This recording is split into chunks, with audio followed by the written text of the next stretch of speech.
Cheers, successful 2023. Welcome to the podcast. Thank you. I'm excited to be here. I'll talk about whatever. My life's all kinds of crazy. Hit the bell! Because you have an Android. Oh, yeah. That's what it is. Just suck. Just subscribe already. Prototype for me. And then he said after that we can try to make some molds. But like coming up with funding for it. Right. Especially whenever I'm trying to run a business. Right. That just keeps sucking money out of my pocket. Yep. So it's, but I know that as much as I love the gym, I think I gotta put it, I gotta give it to somebody that just wants to run a gym. Right. Right. Because I can't do that. Right. I can't just run a gym every day. Right. So, you guys, YouTube's telling me that 75% of you guys are not subscribed. That's absolutely insane because I upload almost every single day. So make sure you guys hit the subscribe with the bell so you guys never miss a video. I don't know. You ready to jump in this, you know? Right? Ariel, you good? We're good. Cool. Well, Rachel Brinker, Yes. welcome to the podcast. Thank you for having me. I appreciate you coming out. Not a problem. I'm actually glad you reached out to me. That the guests that reach out to me and want to come on my podcast, I really like because they at least have some passion. Like they at least, there's something that maybe they want to share, or maybe they're just interested in podcasts, or, you know, it's not me convincing them to come on the podcast. Right.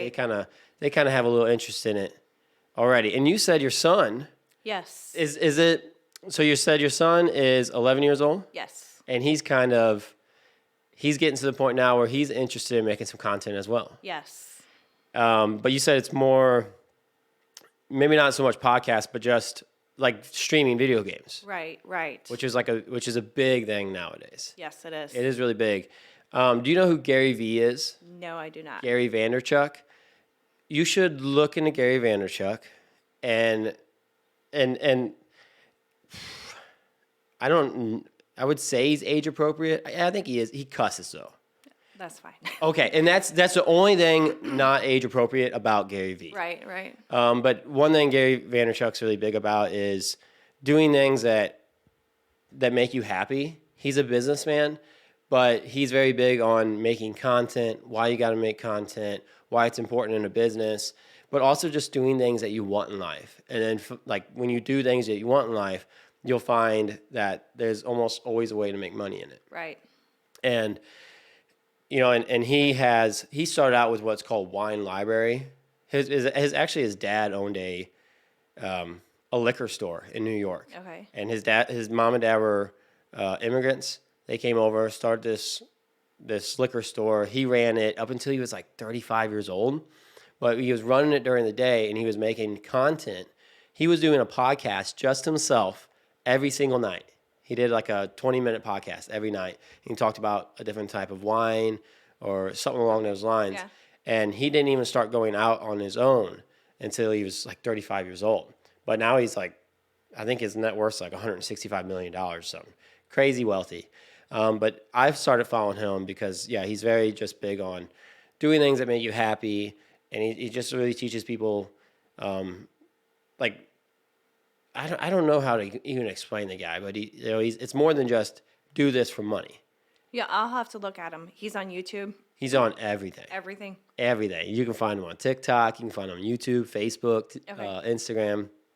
So he's a big one, and I like the fact that like to see parents, even though like we were talking before the podcast, you're like, I don't really understand it. You're like, he watches YouTube every night. Right. I don't really understand it, but obviously you're supportive of it. Right. And so, and I think that's all that matters. I don't think you have to fully understand it. Right. I think you just have to be supportive. I mean, it's no different than me watching TikToks, people making T-shirts or different forms, different ways to make T-shirts or the new trending stuff and things like that. So it's just no different. You know? I would say it's almost exactly like that. It is. And that's the thing is, that's something that I've heard Gary Vee talk about on like he posts like a ton of clips, and something he talks about is he's like a lot of the older generation want to say like people are lazy, and there are lazy people out there, but they want to just chalk everything up to people who are lazy. But there's people now realizing, this younger generation, that they could play video games doing exactly what they want. Right. And make $100,000 a year, or they can go become a plumber work for somebody that doesn't appreciate them Right. and make $35,000 a year Right. and have to get up every day and break their back. Right. And I've done the back breaking stuff where I'm Right. busting my knuckles every day and I'm dirty and I'm working for somebody I don't want to work for and they're not treating me right and they're not even respecting me, and that is hard to do. It is. That can make Yep. someone very miserable. Yep. So I think that just giving them the option, having the option to go out and try it, I think that's worth something Well, right there. we'll have to do one with him, and you can kind of tell me what we need to get him going. And Yeah. everything. Well, I did some video game streaming for a while. So and the only reason I quit it because there's Let's Play games and then there's also streamers. And they're both content creators and some of them like do both of it. But nowadays the big thing is live streaming because you're watching a guy live. Right. And you get to watch, like I watch a guy that goes by the name of Typical Gamer. And he plays Fortnite. Does your son like Fortnite? We have a PlayStation 3, Okay. so Minecraft. He does a lot of Minecraft. Minecraft's huge. Yeah. So, he's probably watching who he, in his mind, is the best. There's something about the person that he watches that's probably really good. Do you know if he watches streamers or just content? Like, is it just not sure? I don't know. You should maybe ask him sometime, or just kind of see like, is the video live, or is the video pre-recorded? Okay. And it seems like live streaming's like a really good way to grow because you get to see someone's personality, but you also get to talk and interact with that guy. And so like there's just a live chat and you can just comment the whole entire time. And if it's a good streamer, in my opinion, if it's a good streamer, they talk with their chat. They communicate and they're very involved with their community and the people that are supporting them. And I feel like that's one of the best ways to grow. Because people like being able to interact with them. Like me, this guy I watch is really good. He just makes it look easy. So I watch this guy. I'm like, oh, I want to go play it, and then I play it. And I'm like, oh yeah, I'm not that good. Right. But he's just very like. There's been lots of times when I've commented in the chat, and this guy has 10, 20,000 people watch him at a time. People are commenting like crazy, and yeah, just saying hey, hi, whatever. The guy will. Like my name on YouTube right now is King Ryan Wilson. He'll be like, "Hey, King Ryan Wilson, what's going on?" Or just something like that. And I don't know why that's just fun.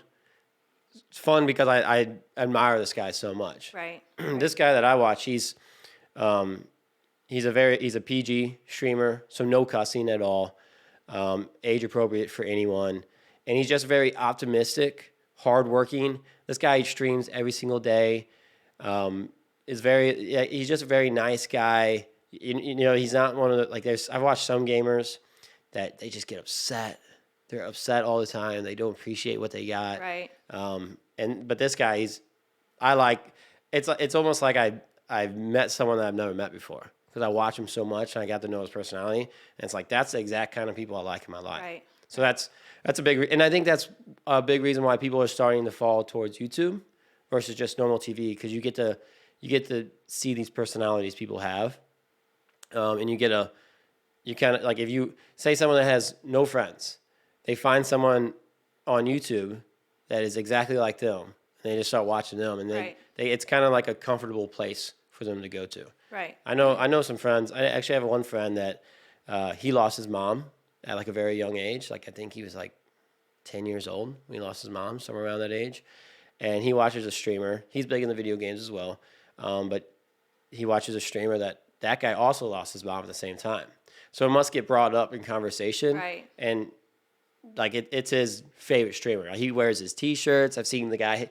It's a 100 Thieves member. 100 Thieves is a gaming team that they developed, and they have socks and T-shirts and shorts, and he has it all. Right. Yeah, because he just likes to support them. Right. So I think that's really cool, and you never know, like you never know who could be the next big streamer. Like your son could be the next guy that is out there, right, saving someone's life potentially. Because I watched one streamer that there's been lots of people that comment and said, your streams have saved my life. You you've helped my depression, or something like that, or kept me from committing suicide. So I think there's more to it than just playing video games. Right. And I think they build a relationship. Even though they haven't met, they've still built a relationship because they can relate to each other. You know, if they're the same age or they, something happened to them, they can relate to each other. So Yeah. they build that relationship. Yeah, because he's probably even watching some kids maybe that he's 11 right now. Yep. He's probably, what grade's 11? Fifth grade. Wow, I didn't even have internet in fifth grade. It's so crazy. I know, right? And he's watching streamers now, which is cool. But he's probably watching people that maybe even just in high school doing video games and probably getting paid for it. Yeah. So at fifth grade, I wasn't thinking about getting a job yet, but definitely by the time I hit middle school, I was cutting grass, doing some stuff on the side, trying to make some money so I bought a cell phone when I was in sixth grade. I've been cutting grass. I've been cutting grass since probably fourth, fifth grade. And so I bought a cell phone in sixth grade. So I definitely was like, by the time eighth grade came, I'm just like, okay, got to start saving some money for a car. Right. And you start thinking about things like that. You start thinking about your future a little bit. Well, he's got big dreams. He wants a Lamborghini, a Jeep, and something else that he wants on the front of a T-shirt for his podcast. Really? Yeah. That's funny. Yeah. I do remember they had like the Ferrari poster. Yep. Wasn't a Ferrari? Do you know what I'm talking about? It's at the Scholastic. Do they still have that? Scholastic book fairs? Yes. Ariel, can you look that up? The Scholastic Book Fair car poster. I guarantee it'll come up.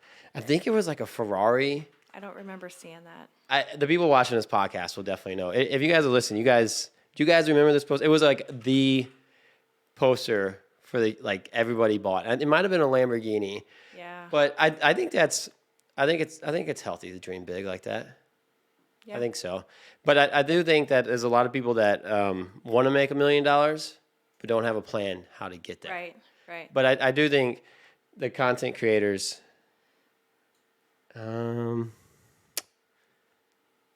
Oh, yeah, this red one down here, I think. No, to the left. Yeah, I think that one right there. Yeah, I don't remember seeing that one. Can you scroll down some more? It's been a long time.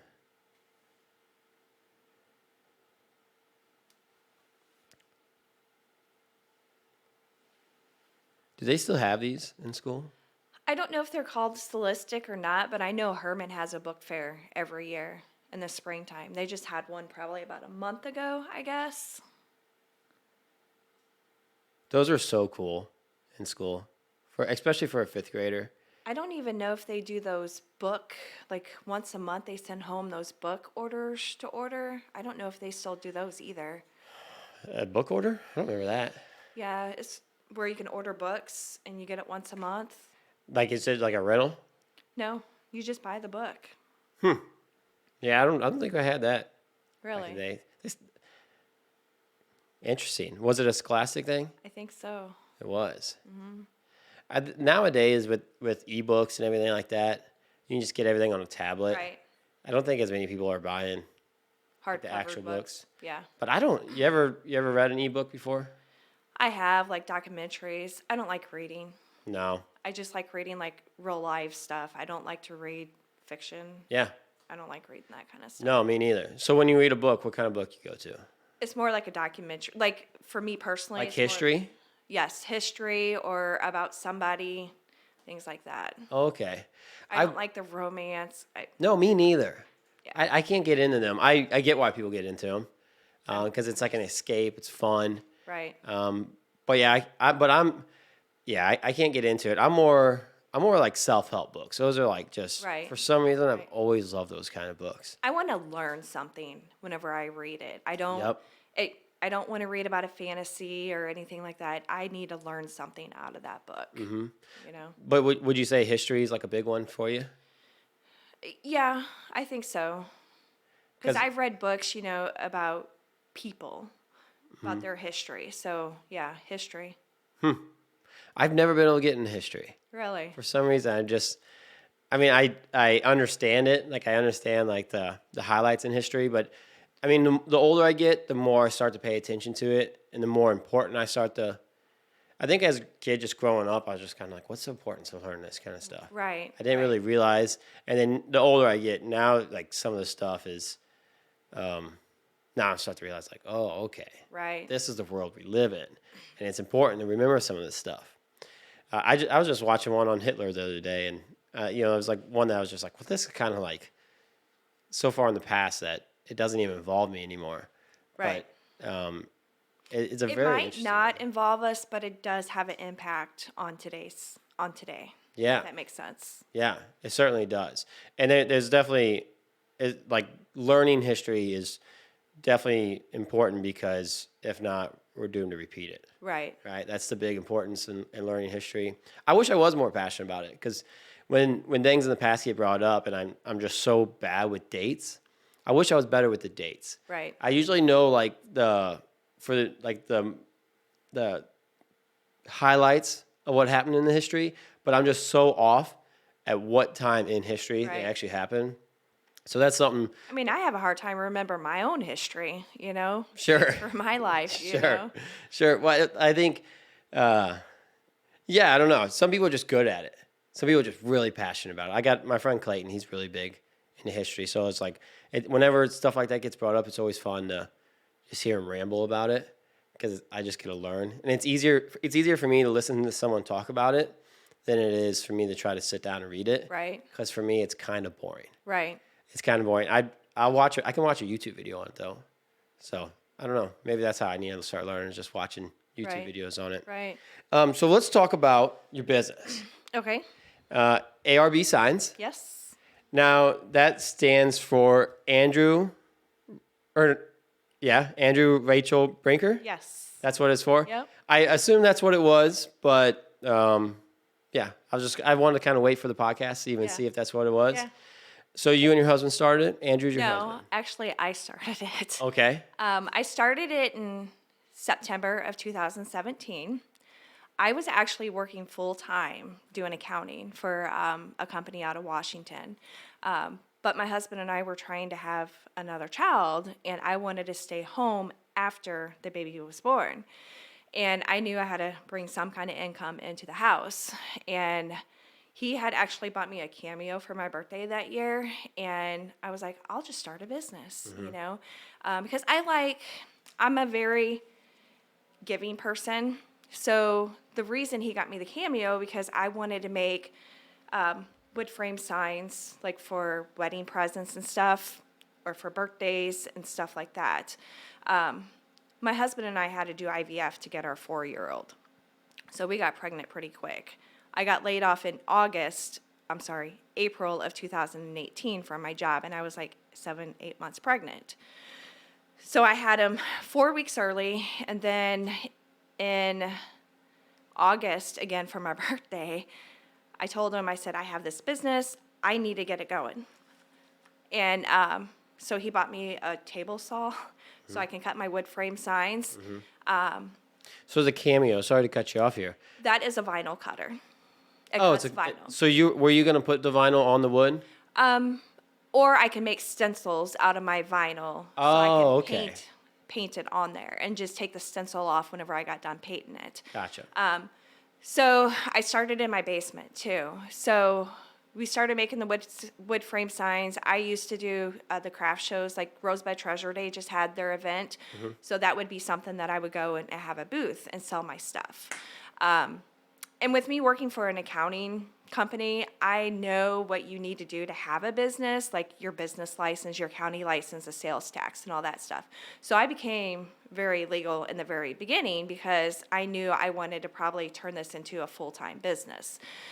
So in December of 2018, I had a company out of Washington ask me to make shirts, like 95 of them. I didn't have the equipment to make them. Yeah. Why did they reach out to you then? Because of a contact that I had. Okay. An ex-coworker at my accounting firm. So it's a word of mouth thing. Yes, word of mouth. Rachel's doing some stuff similar why to don't this. you give her a try? She's just starting out. You're just starting out. So Deep Sleep Brewing out of Washington. Have Okay. you heard of them? I haven't. They do brewing for Where are they at in Washington?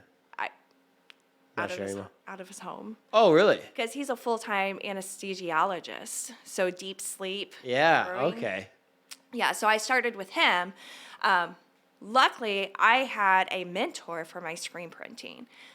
He lived in Fenton. I used to work with him in Fenton whenever I worked down there. said, hey, Mike, can you help me out with this t-shirt order? It's 95 shirts. I have no idea what I'm doing, but can you help me out? He's like, yeah, sure, So he helped me out. It took us about 10 hours to make 95 shirts because I was learning how to make it. Now that time it don't take me 9 hours to do that because I know what I'm doing now. So he's been my mentor. He's still my mentor because I run into problems. He'll run into problems. He'll ask me because he don't do it full time. So I started making shirts, and then I told my husband, I said, instead of paying him to do my work, like contracting out to him, we just need to go out and buy equipment. So we bought a 4-color, platen manual for like $1,500 with. Is that the thing where you put the t-shirt on and you lay the thing down and have the ink and pull it across it? Yep. Okay. Yep. So we bought that. If we had to go up to Iowa to get it. And it could do 4 t-shirts at a time? Well, you do 1 t-shirt at a time, but you can have 4 shirts on the platen. Okay, you could have 4 deals. Yeah. So it was like 4. Okay. Yeah. Yep. So we bought that. That was like in March. Well, I wanted to grow my business, but I didn't know quite how because we live out by Stony Hill. So I was doing it all out of my basement, and there was a commercial building in Herman that opened up. It was like 1,500 square feet. It was an old building, like an old house that they turned commercial. So it had like rooms. So it had walls and everything. It was about 1,500 square feet. So I moved in there in August of 2019. Is that, to make that leap, is that a scary leap to go from the basement to the building? It is. Because now you have all this extra overhead you have to worry about doing. But I'm a fly-by-the-seat type of girl. So it was like, we got to do this. Yeah. Were you making enough money? No. No, you weren't. No. But you're like, if I buy this building, I can make it happen. Well, I didn't buy. I just rented. Okay, so if you had to, you could get out of it. Right. Right. So I always forget about renting. Yeah. Whenever I think about like my podcast here, I want to take it to another level, and I want to get a building for it, and I want to be in town, right off the highway. And then I told you about my newest business venture, Right. which I haven't announced on the podcast or nothing yet, but I want to take it to a building as well. I always forget that I could just rent a building Right. too. And see how it goes, Yep. And if I have to, if I just lose a few months rent or whatever, then it's just like, okay, whatever. But I don't have to put myself $500,000 in debt. Right. I always forget about it. Right. It's just the way my mind is. Right. So whenever I moved into my building in August of 2009, I think my sales was 4,000 or 6,000 for the year. So 8 months into the year, I only made 6,000. By the end of that year, I was up to 34 or 36,000. I can't remember. So it did jump. It did help me. In 4 months, Yeah. you did an extra $30,000? Yeah. Whoa. Yeah. Now, why do you think that was? Do you think it was because now you're in town? There is a physical location that people can go to. So were people just coming in? Like, how many people just stop in and just walk in and say, hey, I need some t-shirts made? I wouldn't say every single day, but enough to get me up to $30,000 more. Wow. Yeah. I started doing, Herman Bearcat stuff, so advertising, posting on Facebook and, trying to get my name out there for it, Yeah. So it did. So And then there's a each year- thing to just the brick and mortar. Yes. People still like to come in, Right. talk, because it's easy to make a phone. If you just need an estimate, a phone call is easy. Right. Or Facebook, shoot a message over Facebook. But yeah, if you have any questions at all, sometimes they just want to come in person. And Yeah, but then I have other customers. The only time I've ever met them is whenever they come pick their stuff up. They Oh, do really? all their ordering through emails or through message. Yeah. But they know what they want probably. Right. Yeah, like they already know the exact shirt they want, what logos they want on it, how they colors, Right. everything like that.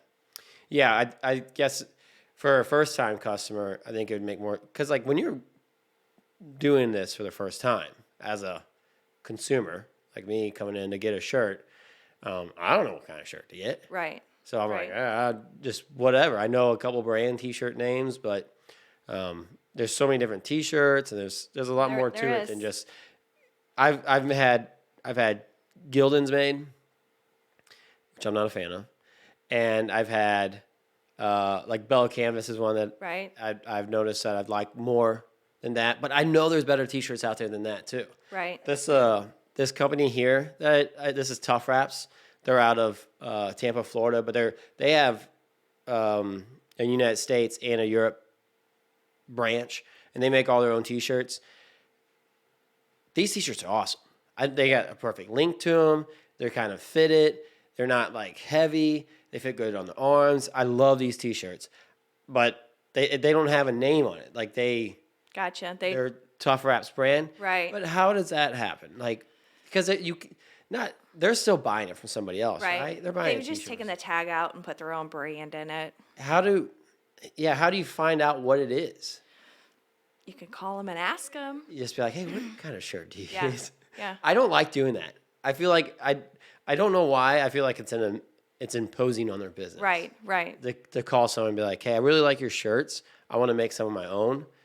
I don't know. Right. And you know what? The lady that I talked to, Sonia, she's so nice. She would probably be like, oh yeah, this is what it is, and this is where we get it, and this is how she'd probably tell me everything.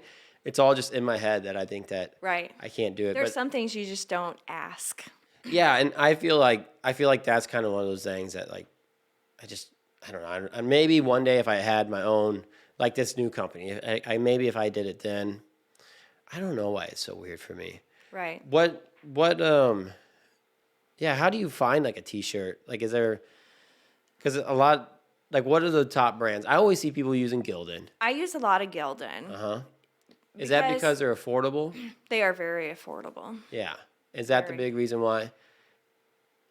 I do it to keep my costs down and some of my customers. Yeah. I love Bella because they're nice and soft, but the seams on the side are just horrible. They don't hold up. They don't hold up. Gotcha. I think I did kind of notice that on one of my, because I had some fitness parlor shirts for my gym made.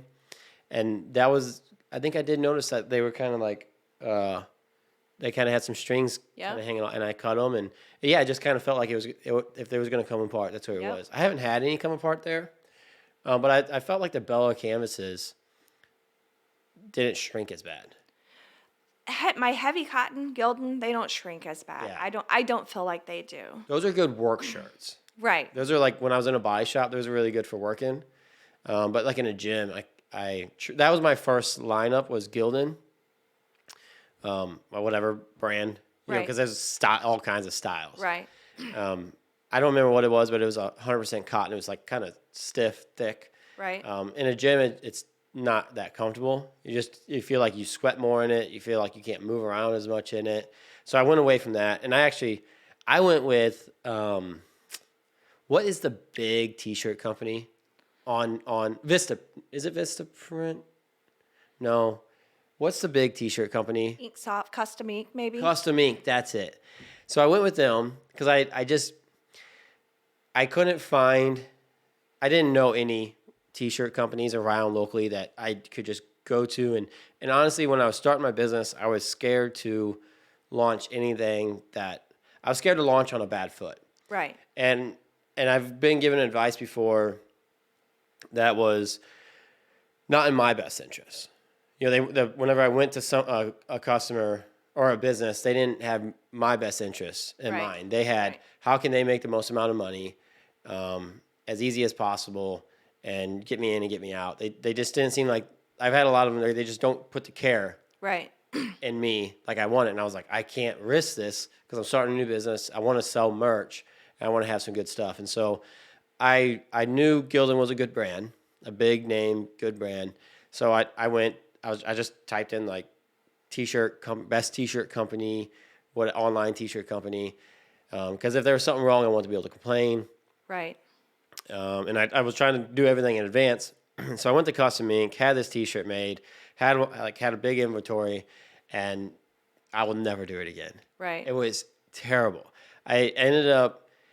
So I guess is there two different types of way to put ink on a T-shirt? Oh, there's more than two ways. A bunch of different ways.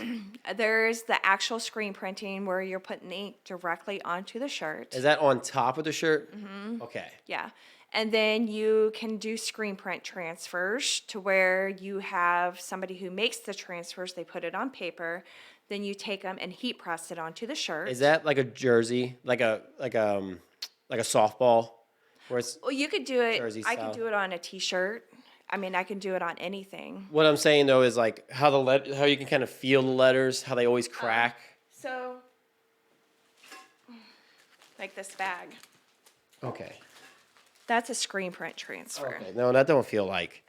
I just remember like whenever like playing baseball, like Little League baseball as a kid, and you get your shirt and it has whoever sponsored the team on it, and then it has your last name on it, and then like the letters would always crack in the back, and it was kind of like a sticker on top. Is it very similar to that? I wouldn't say sticker. Okay. It's a screen print transfer. It is a screen. Okay.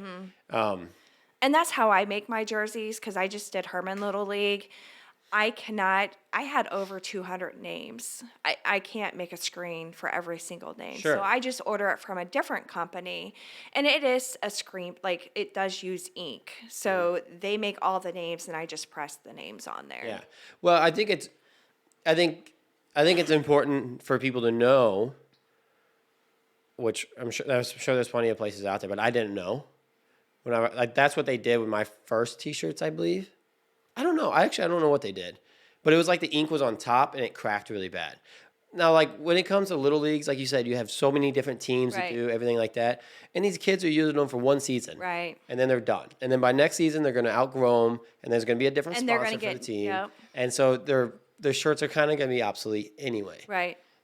So it makes sense because that's probably a more affordable way to do it all. Yeah, you're not because each making a team custom only shirt. has like 12 shirts, 12 jerseys. Some of them only has 6. Yeah. You know, so I do screen print transfers on those guys just because it's easier on me than Yeah. it is to fire And up my financially, automatic. right? Yeah, It's got to be way I cheaper. feel it is. Because, like you said, you got to make a screen to press the ink down into it. Yep. Plus, there's cleanup time, everything like that. There's Yep. there's not much cleanup time to the press, is there? Right. No, there's hardly any at all. It's just You press it on, and take it, press it, and throw it in trash. move on with your life. Yep. Yeah, so that makes sense Yeah. because that's these softball teams and baseball, little league teams, everything like that. It's all off sponsors. Right. So, and people aren't giving thousands and thousands of dollars to it. I just sponsored one team, and I paid $300. Yeah. I think I sponsored an entire team. Right. So like the Fitness Power logo's on the front, but $300, it's not much money. No. Not when you're not. I mean, it probably bought the T-shirts. Right. That was probably about it. So Harmon's $250 to sponsor a team. So I sponsored 2 teams this year because my 11-year-old and my 4-year-old. And basically that money does pay for the jerseys and the hats to go with it. Cool. Yeah. Yeah, that's cool. Now, do you make the stuff? I made them, yes. Oh, okay. So sponsorship. I do a lot of sponsoring. And the only time I don't do it is if I'm not making the shirt, if that makes sense. Yeah. So you won't sponsor it if you don't get the shirt No. contract? Really? That was a question that was on my mind when you were saying that. Yep. Hmm. So like I did the Gaston County preview t-shirts back in April and I made them, but I sponsored it too. Now if they would reach out to me and I didn't get the job, I wouldn't sponsor.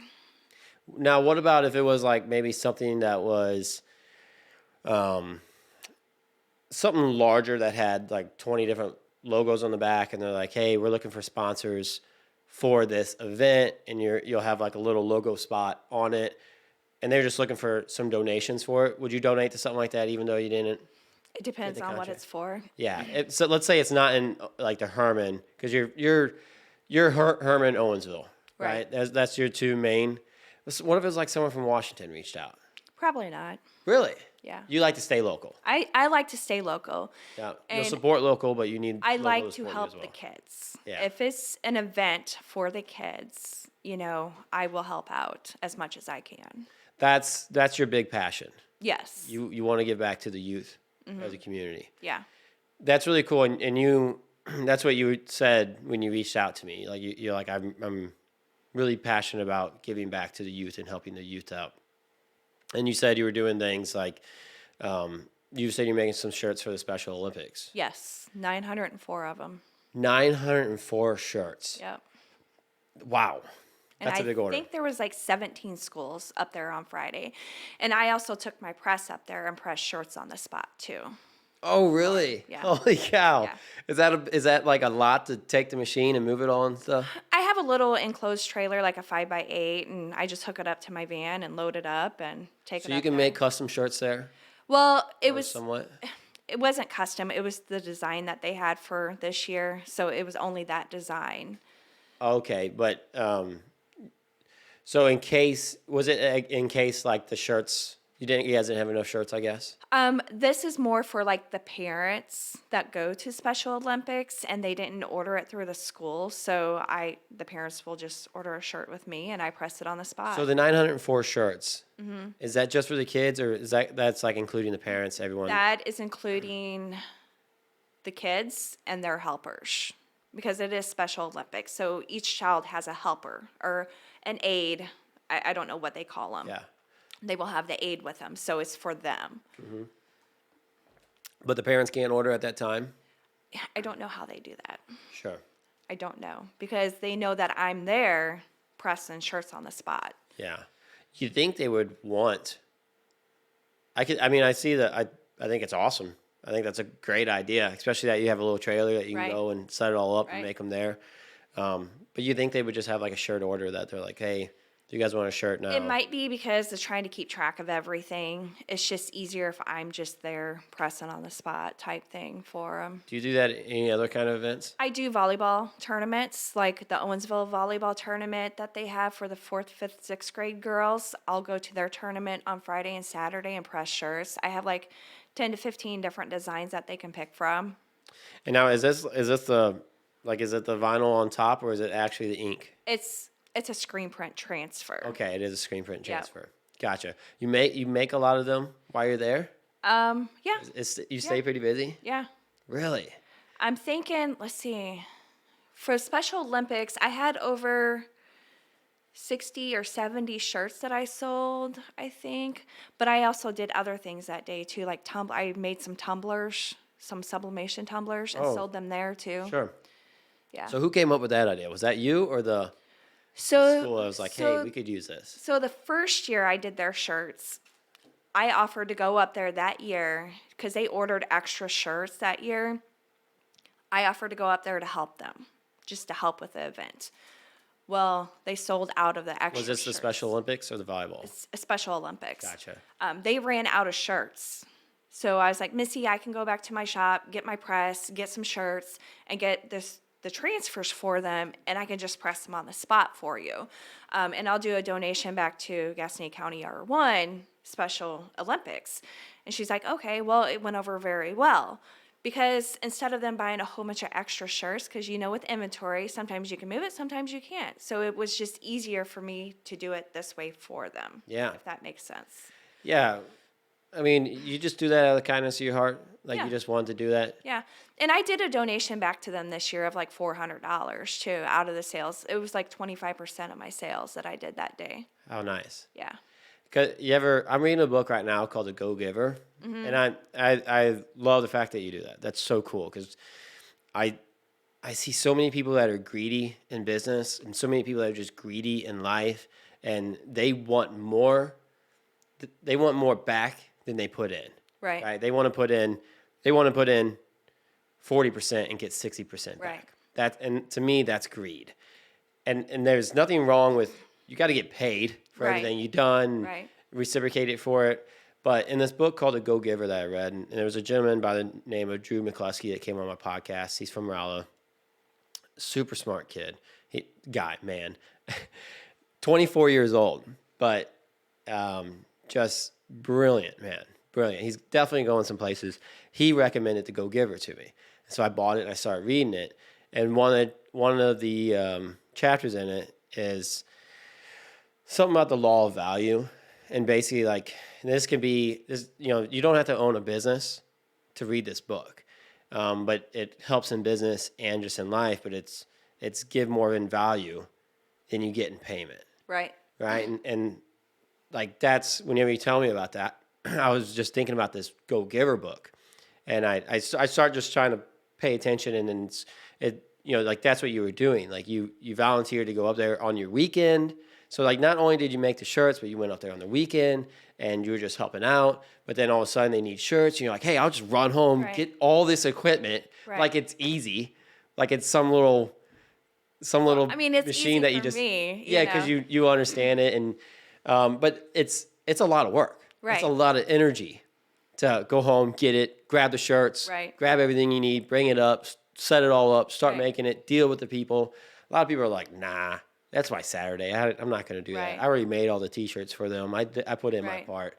So that's really cool. Right. I just wanted to say that. Like, so, I mean, good on you. The Ozark Shriners, I'm sure you've heard of them. Yeah.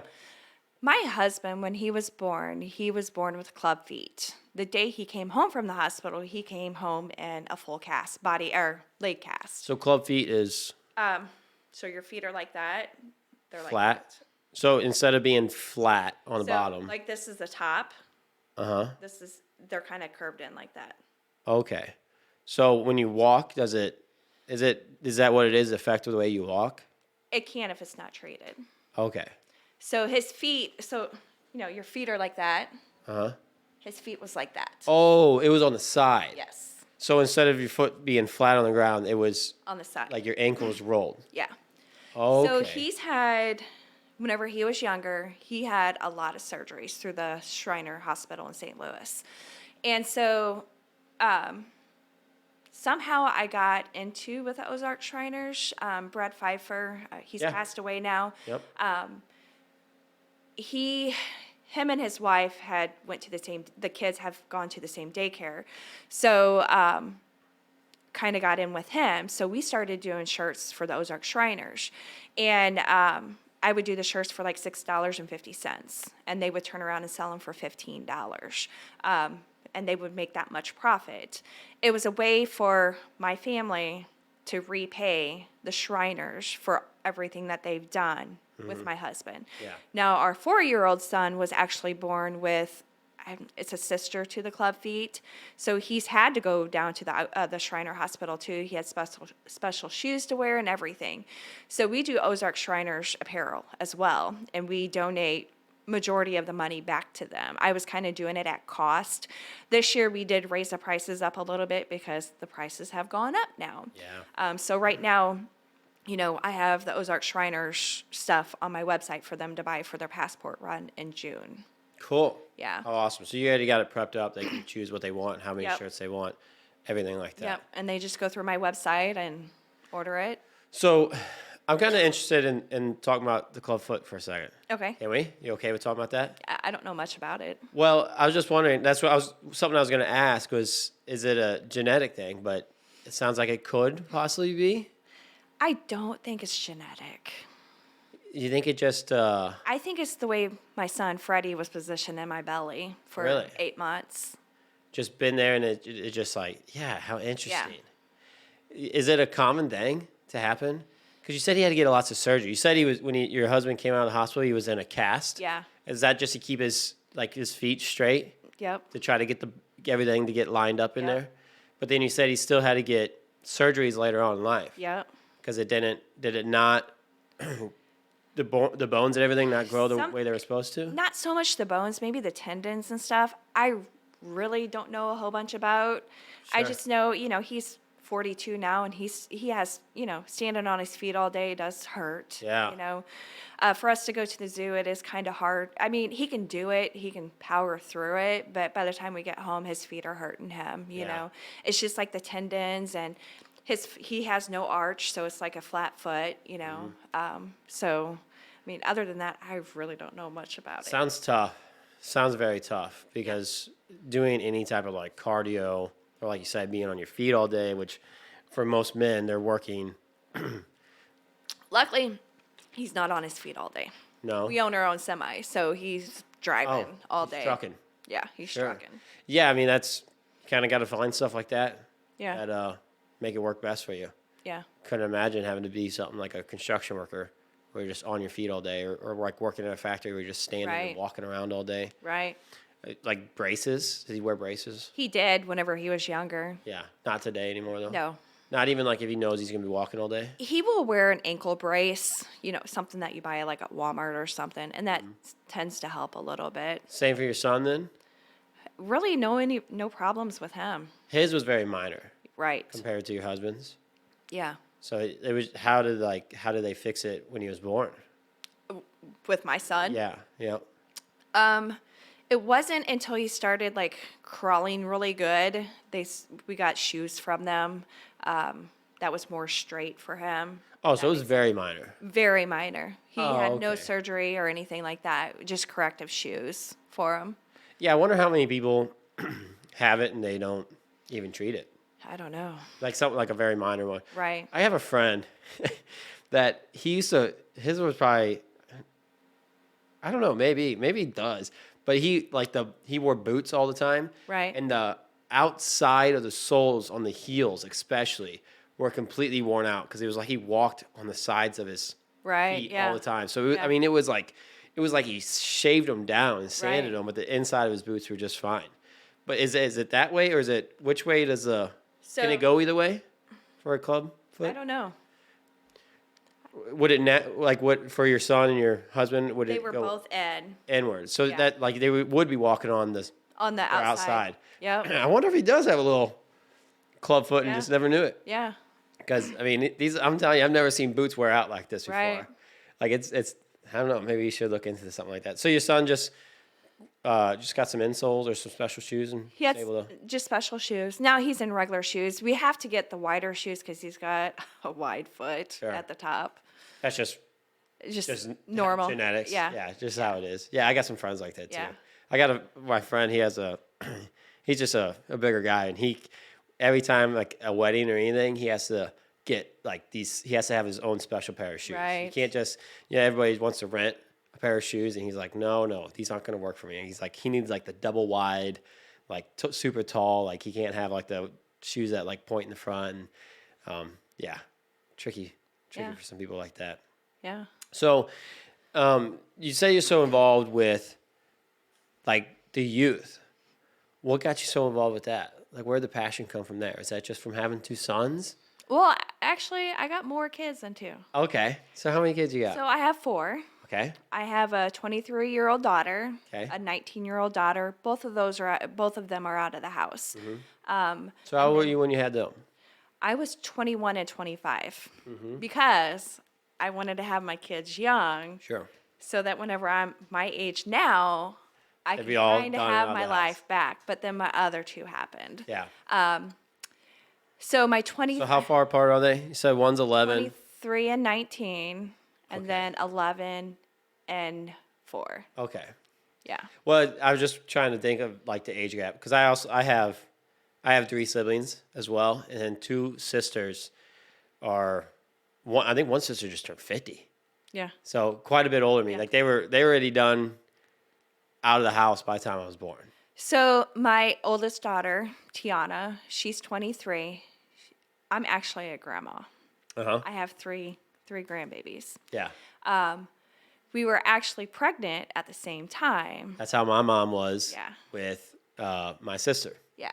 They were So very my nice. son is 3 days older than my grandson. But it was actually supposed to be, she was supposed to have her son first and then me later in the month, but I had my son early because of some problems that I was having. Because you don't So- be 39 and being pregnant. Yeah. My mom was 38, 39 Yeah. when she had me. So like I totally understand it. It took a big toll on me. I ended up 3 weeks after I had my son, I was diagnosed with peripartum cardiomyopathy, which is a heart condition. Okay. So a normal person's heart functions at like 55% of pumping the blood out of their heart. Mine was only doing 30%. Whoa. So I had a lot of swelling, a lot, like I couldn't breathe. Like I had a really hard time breathing, and water around your lungs, Is this immediately after you had your kid? It was 3 weeks after I had him. But I think it started whenever I was about 16, 18 weeks pregnant because I was swelling in my feet and I shouldn't have been. He was my 4th pregnancy. That was not normal at all, Well, did you just chalk it up to being pregnant? No, the doctor did more, every time I started seeing them like every 2 weeks because of all that. I had protein in my urine. And 24-hour urine test. I seen a kidney doctor. It was pretty bad during the pregnancy. You knew something was up. Yeah, and we just didn't know what it was. But, my doctor, because PPCM isn't very well known, so a lot of the OB doctors don't know about it. It is because there's becoming more awareness out it. It's called PPCM. PP, like Peter, Paul, CM. Yeah. Okay.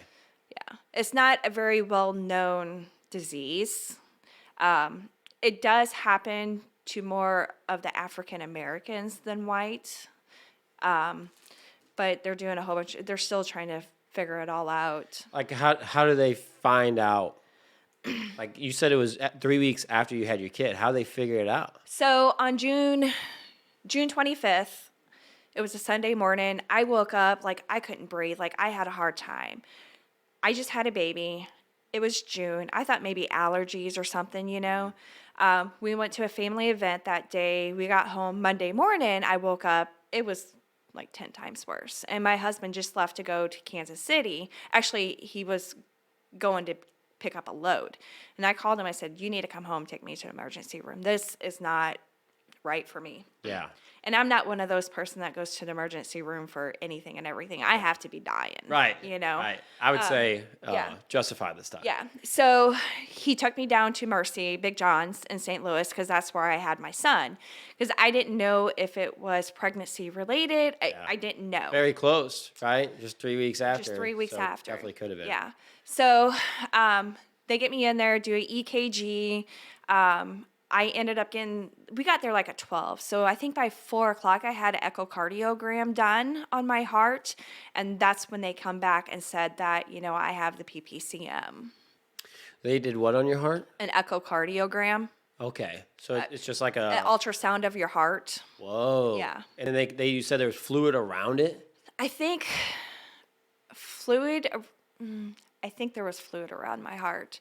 But it was only pumping 30% of my blood out, and normally a normal person does like 55%. So how do you fix that? Like, what do you Medicine. do? Oh, you just start taking medicine? Yeah, I was on a beta blocker, something else, and Lasik to get that water out. Also, at the same time, I was pumping for my son, and that Lasik. I spent 5 days in the hospital. That was on a Monday. I didn't get released until Friday. So you said you had water in your heart? Around my heart, I think. So or around my lungs. The medicine was to try to clear that? The Lasik to release the water, and then the beta blocker to help with my blood pressure because my blood pressure was pretty high. And there was another medicine that I was on too. I can't remember what it was, but it just helped, to heal my heart, I guess you can say. I'm fully recovered now. I was going to say. I'm up to 60%, but I'm tired all the time. I mean, I'll be 45 this year, and I have a 4-year-old, an 11-year-old, and you work full time. And I work more than full time. And you do stuff like this. Yeah, and then my husband's gone a lot. Like this morning he left to go to Texas, and he won't be back until maybe late Wednesday night or Thursday. Yeah. No, what is today? Tuesday? Yeah. Maybe Thursday sometime he'll be home. But you're manning the ship. Yeah. You man everything. But I'm constantly tired, and like I don't work out. I don't have time, you know. This weekend we built 2 raised garden beds for to plant some vegetables and stuff.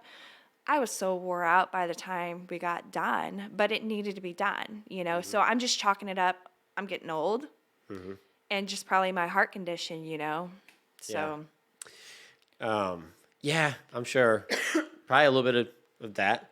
I know diet. A lot of times you can get some more energy from carbs. This is my diet. She's drinking a Mountain Dew Sun Drop. Ski. What is a ski? I thought, is it not just a Mountain Dew Sun Drop? No, it's real lemon juice, real orange juice, real citrus taste made with the same authentic flavors since 1956. This supposed to be more natural. I was born and raised on this stuff. Really? So it's been around for a long time? Not around this area. I'm not from here. Okay, where are you from? From Carlisle, Illinois. Okay. Carlisle Lake. Okay. I And was born they and had it raised there there. in Illinois. Is Yeah. it supposed to be all natural? Is there caffeine in it though?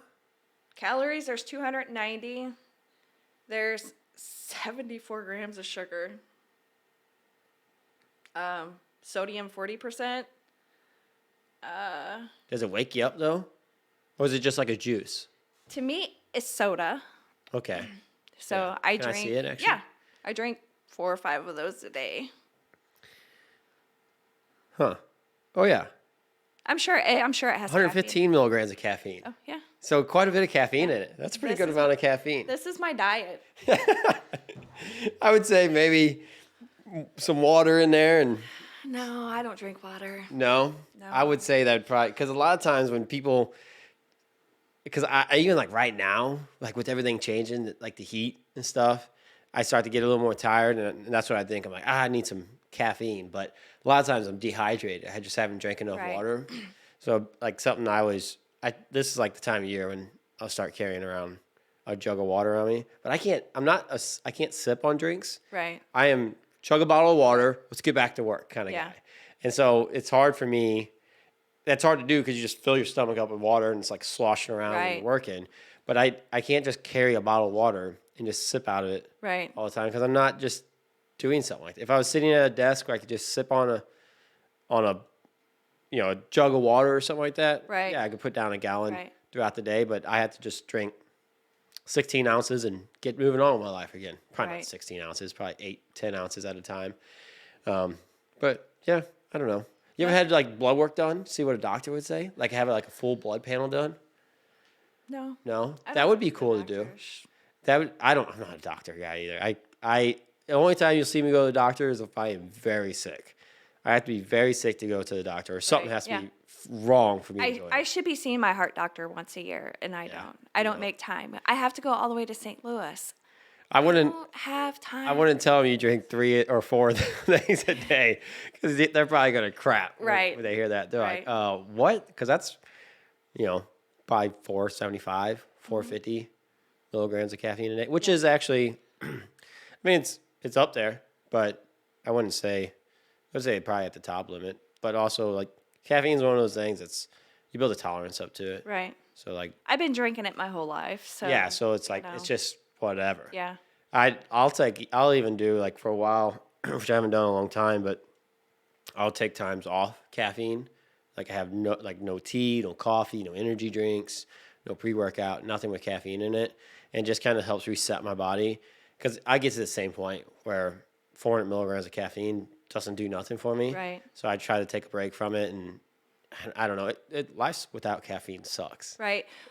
I know my husband will sometime, like during Lent season, he'll give up soda or whatever. He does say he feels so much better Good for him. after Lent or whatever, but then he just starts drinking it again. And I know that's what half of my problem is. If I would get off of that and just drink water, I would lose my 20 pounds that I've gained, and I would probably Or feel maybe much just try to better. find a way to dial it back. You know what I'm saying? Like, because But like I have no interest. Yep.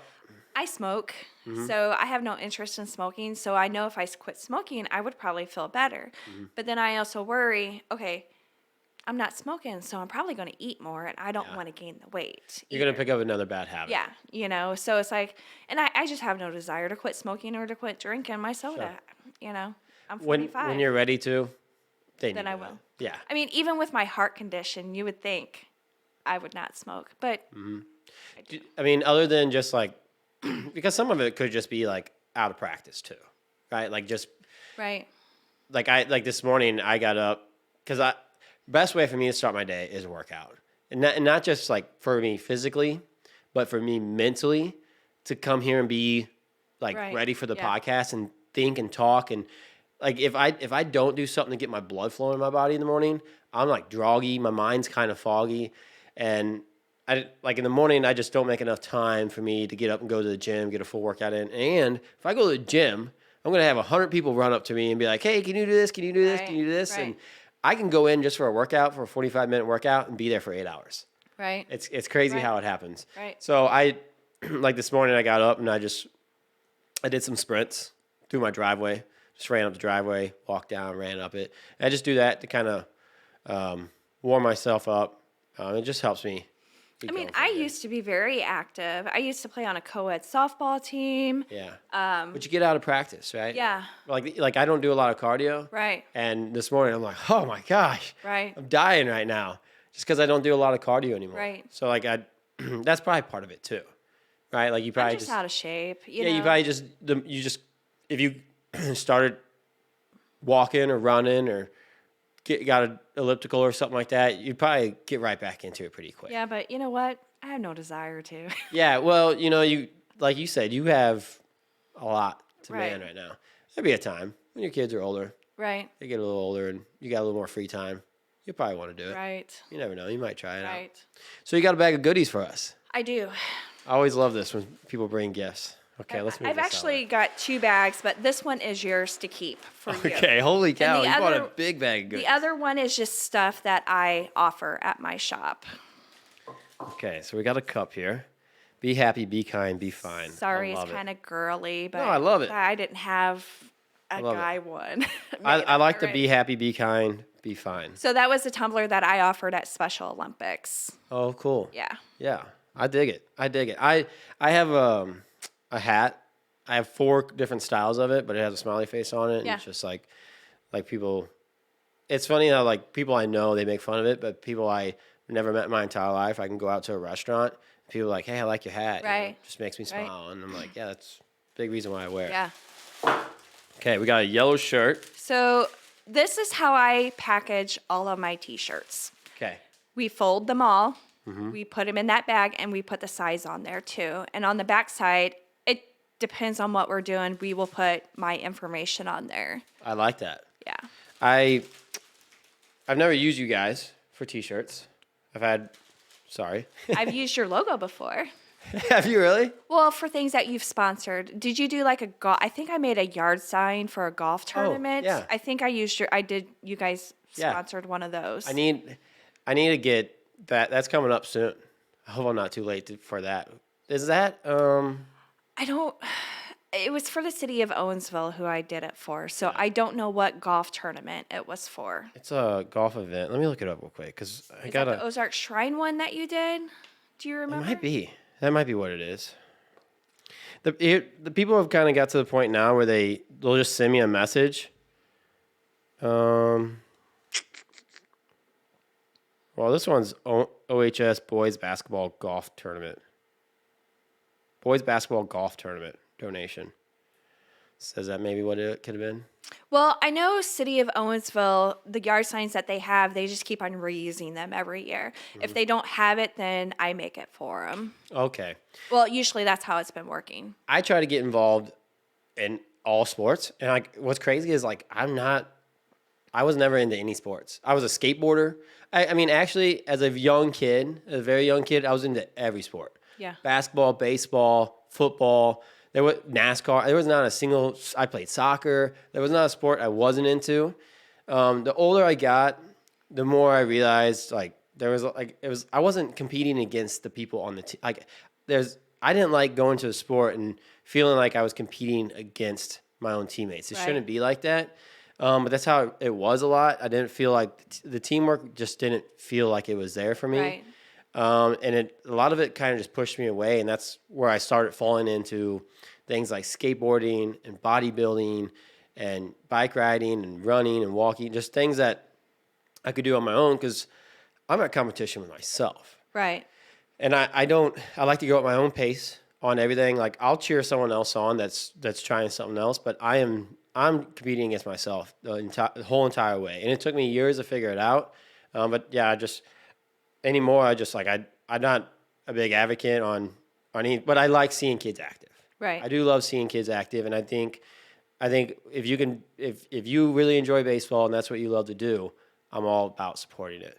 And I think that the local gym should be, if anyone, should be the one that supports the local sports. Right. Just because there's outside of them sports, whether you get hurt in the sport or you don't make the team or you maybe were a football player that doesn't play football anymore, you need a place to go to stay active because Right. it's important for everybody in the world to stay active, Right. in my opinion. Just like it is important just to eat healthy, get 8 hours of sleep at night, physical fitness is one of those things that's important. So I think it's just important to let people know that we have it, provide the best facility that we can, and also help these kids in their journey along the way. So I try to be as supportive as possible. Right. So Right. and I try to reach out to some of them and be like, I want to sponsor you guys. I want to give you guys some money. Come to me so I can do that. Right. When someone messages me on Facebook, it's tough for me because I might read it and they'll be like, hey, here's the donation stuff. Just send the check over to here. And it's just kind of inconvenient for me to do that. But I need to try to remember that one because I'd like to. Right. So we got a gray shirt as well. You didn't know what size you were, so. Well, so this is the reason I can go XL or 2XL. I like 2XLs because I like just the oversized, like loose fitting shirts. They just they don't hug on me so bad. XL is good too. Like they fit me well. I do either or. Like XL just fits nice. 2XL is a little baggy, which I like.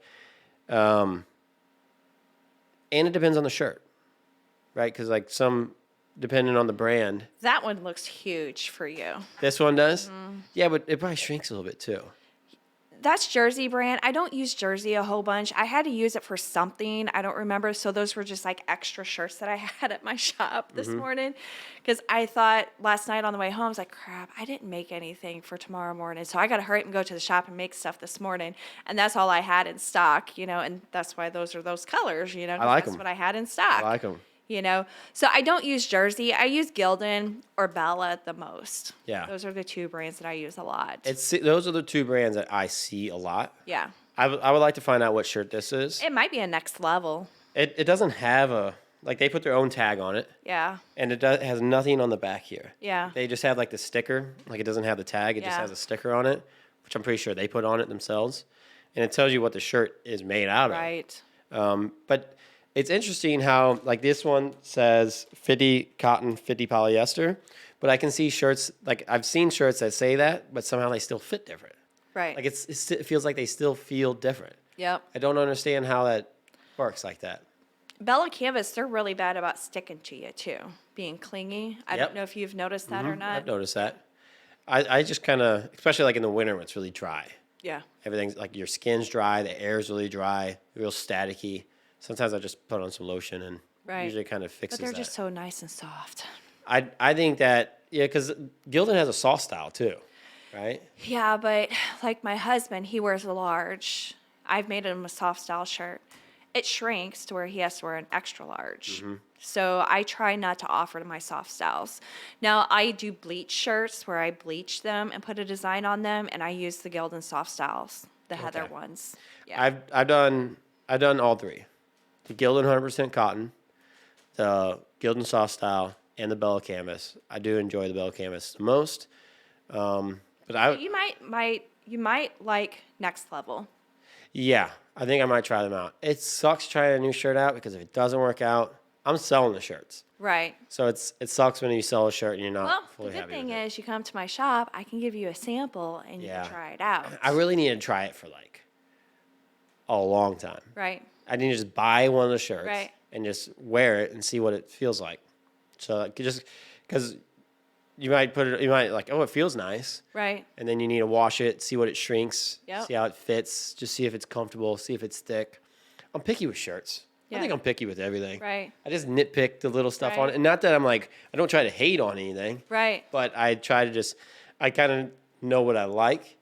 And so I try to always get as close to that as possible. Right.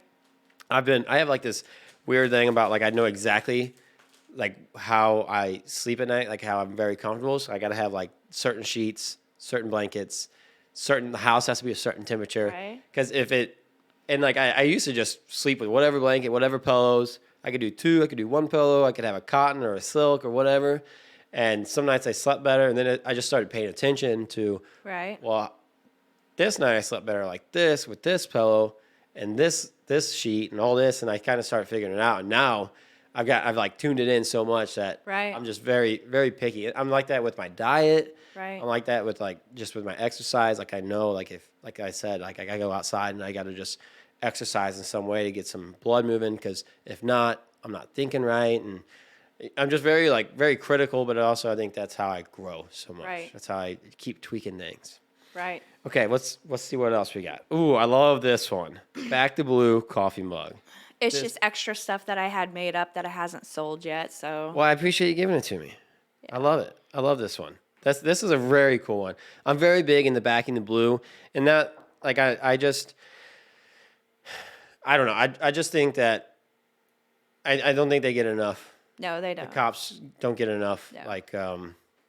support Nope. for what they do, and they definitely don't make enough money. No, they don't. And here recently, with what happened with Mason and everything like that, I think it opened a lot of people's eyes. But I think it should be something that is spoken more about, Right. Because we certainly need police officers. I know there's been I don't need them very often, but when I do need them, Right. I need them, and I rely on them, and they definitely provide comfort for me knowing that, hey, they're there, because I don't know what to do in a bad situation. Right. I don't think I have as much as they say we have rights. I think no matter what, if someone's breaking in my house, I don't think I'm allowed to do anything. Right. I'd be scared to shoot the guy for sure, but I'd be scared to even hit the guy with anything. I think I would have to just sit back and wait for the cops to show up, because if I Right. did something, I would be the one getting in trouble for it. Yeah. I've asked that a million Right. times. I'm like, what happens if I shoot this guy? If I catch this guy breaking through my front door? Do I have the right to shoot him? Right. I don't think I do. See, I don't know what the rights are either. I don't think so either. I remember I took what's the firearm safety class? Where you don't need it anymore, but you did need it to carry a weapon. Concealed. Conceal and carry license. Back in the day, I did take that, and I remember the teacher for the class, the instructor for the class, said that there's a 1-800 number that you can call, and you can pay. It's like an insurance or like an organization that backs people that are in these situations. But if you pay say $350 a year, $500 a year, this company will cover you if you ever have to go to court for shooting someone. And even if you don't, they will still back you. But if you pay $500 a year, $350 a year, they'll pay for the full court case. And if you don't, you can still call the number. They say, this guy told me, he's like, call 911 and then hang up and then call this number and have it playing the whole entire time. So they can at least hear all the conversation, everything that's going on. Right. Because he's like, that's going to be a very vital part of the court case. Yeah, but when you're in a situation like How do you do all that? Just like if you are in a situation with a contractor, it gets heated. How do you just get your phone out and start recording? You don't think about that kind of stuff. No, you don't. know? You might not even have the time. If you wake up, if it's 2 a.m. and you wake up to glass shattering, Yeah. or your door flinging open, I mean, my first thought is get the kids taken care of. Yeah. That's what my first thought is. Yeah. And then figure out what's going on. I'd put some pants on. Yeah, that too. Yeah. I'm in bed, I'm waking up, and I'm like, am I hearing things? Yeah. Or is somebody breaking into my house right now? And so I'll lay there and just still as can be in the dark, am I hearing things, or was that a dream that woke me up, or was Right. that somebody breaking into my Right. house? Yeah. So you're trying to figure out what's going on, and then you're trying to get up, get moving. But the last thing you're going to think about is grabbing your phone and start videoing it. I wouldn't think about it. Yeah. You know? Well, they're saying even if you just call the number and you just have it there so that the speaker's picking up Yeah. the voices, because every time you call the number, it automatically starts recording, like 911. So they're basically it's something to help them with their court case. Gotcha. Is what Yeah. it is. I could see the benefit, but yeah, it's if you have kids, Yeah. if you have a wife, you have whatever going on, there's so much going on at one time. Yeah. I mean, if it's a situation where maybe there's something going on outside, maybe you have enough time. But even when you wake up, your adrenaline's going. I had a gentleman that was on drugs walking down the street. You heard that on the podcast? On the podcast, yeah. And I remember I was going to bed, I was in boxers, and now all of a sudden it's throw some clothes on. Yeah. Because you don't know where this is going to go. And I don't want to be, I got to have some shoes on, because if it goes outside, I can't run very fast across gravel, Right. but I need to make sure that if I got to run, or whatever. I got to be able to handle the situation. And so, I'm throwing some clothes because this guy is on my street out in front of my house, Yeah. and I sit a little bit off the road. But by the time it takes me to get my shoes and everything, my clothes on, he could already be at my house. Right. And so, when it comes to that situation, I go straight to the worst. What the worst possible thing could happen. And I'm not gonna lie, I do grab a gun. I don't. At the end of the day, I'm gonna have it there. I hope I never have to use it, but I'm gonna have it there in Right. case I have to. Right. Because if this guy's crazy enough to come down to my driveway, I don't know what he's gonna do. People are crazy nowadays. Yeah. We live out by Stony Hill on Highway E, and we've got 2 trailers and some kind of man-made little shed type thing. Those people are into drugs all the time, and it's like These guys live near you.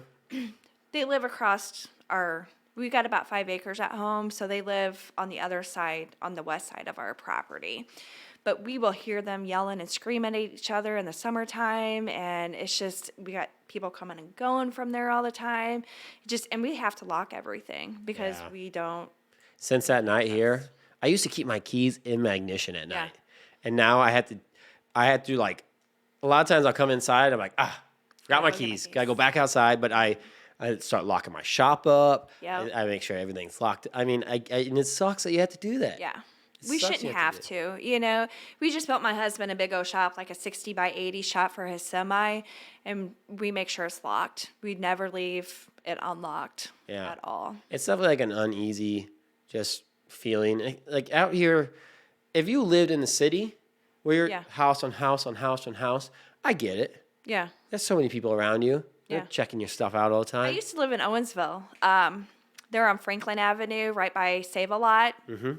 I left my house unlocked all the time. I mean, we lived in a small neighborhood, my neighbors were elderly, so they were all retired and they were home a lot. So I left my house unlocked all the time. Yeah. If they need it bad enough, or if they want it bad enough, they'll just break my door and go in and get it. So yeah, I make it a little bit easier for them, but we don't have to replace our door then, type thing. Right. Yeah. It's not a bad way to think about it. Yeah. Because they're just gonna break a window out to get in. If they're trying to get in, they're gonna. What kind of burglary walks up and they're like, door's locked. Right. Guess I'm gonna go on to the next one. Right. It don't work like that. No, they will find a way in there. Yeah. If they're determined, they're gonna break something. Yeah. Right, to get inside. You just shouldn't be like that. You shouldn't have to. You shouldn't, especially out here. I feel like when you have, same thing. I'm on 5 acres here. Like you want privacy. You want this. This is why a big reason why I don't live in the city, because I don't want to live around all the riffraff and all the craziness. Like I don't know. I haven't had any problems since that night, but it sucks that I even had to just start changing everything because it turns out this guy lives down the road. Yeah. And then all of a sudden now it's like, he's driving past my house all the time, probably scoping this place out. Right. Just one more night like that, and he's going to be like, I'm going to make a right-hand turn in here, steal something, and then head out. Yep. So that's freaking ridiculous. Yeah. It is ridiculous that some people are like that. This is very cool. So these are just coffee. They're car coasters. You put Car them in your coasters. Yeah, that's what it is. Yeah. Car coasters. Ariel, you probably like these, actually. You need some upgraded ones. Ariel was she was in Air Force for 7 years, and she's got in her car. She has some of these, and they've seen better days. Yeah. They definitely been used. So she's gonna use that for an upgrade. And we got some koozie cups. Everybody loves koozie cups, Yep. and these are the good koozie cups too. These are the good ones. The ones that there's some that are. Scuba foam. Is that what they're called? Yeah. Scuba foam. Those aren't These are the scuba good foam, ones, are too. they? Nope. These are the good ones. Okay, that's something Yep. I was a big beer drinker for a long time, so I used koozie cups all the time, and I've had the scuba foam I don't like those. koozie cups that just have just fell apart. The whole inner lining was like falling out the bottom of them, and I just kept using them. And these ones last. Yeah. They're nice material on the outside. The lining doesn't fall out of them. Cool. We got the hookup on them. You gave me one of every color too. Actually, I got more colors at the shop. Do you really? I bet you do. I have probably over 1,400 in stock right now. Colors? Yeah. No, 1,400 koozies, but I have okay. tons of different colors. This mine too? Yep, Bag? that's yours too. Cool. That'll come in handy. Yeah. We'll use that for some stuff. I appreciate the gifts. Oh, it's not a problem. You want to see my other bag? Sure, let's see the other bag. So I am on TikTok. This is what I'm talking about as this book, I mean, the Go-Giver. You know, you're bringing more value to the table than you're really even receiving. Right. And So it's just out of the this kindness stuff of your heart. is not yours. That's fine. Stuff is yours. Yeah, that's fine. That's fine. This is just to show you what we can do. So I'm on TikTok, and I've been on TikTok for about over a year now. Yeah. Very small. I'm finally like up to like 3,200 followers. That's finally, good. Finally. I post all the time, and I'm not even to 1,000. But the thing is, back in September, you're just scrolling through your TikTok. Are you on TikTok a lot? Yeah. Oh, yeah. So you probably, Bailey Lavender, she's a hairstylist out of Greenville, South Carolina. At the time, she only had about 500,000 or 600,000 followers. Her TikToks are more about skits about salons, like working for a bad employer, working with bad colleagues and stuff, people stealing, things like that. So she's done a whole bunch of skits. And she had posted on TikTok, she was looking for a small business person to do her merchandise. Well, she picked me. How cool. And so How'd you you found her or she found you? I found her and I sent her an email. We, had a few emails because I am a Christian, but I have customers that are Christians. I do stuff for churches. I do stuff for people like Rosebud Candles. Yeah. Jake. Yep. I do some of their stuff, He's with Joseph, so they're a gay married couple. My brother-in-law's gay. So Bailey was like, I don't want to interfere with your brand because I want to be an exclusive to everybody. So I was like, you're not going to interfere. And I told her, yeah, I've got customers and my brother-in-law's gay. You're not going to interfere. I'm here to make product for my customers. I don't care who it's for. I don't care who it's for. Yeah. I don't care if you're a Republican, Democrat. I don't care. Yeah. It's not going to hurt my brand or whatever. So I sent her a whole bunch of samples for her merchandise. She has a tagline like, "Ooh, no, ma'am." I can't. Like, ooh, no, ma'am, don't do that, or, things like that. So we did that. Now she has like 1.4 million followers. Holy cow, she blew up, huh? So when did you start following her? October. So, and they do get a commission. So very recently. Yeah, just October, November, December, January, February, March, April. So 7 months now.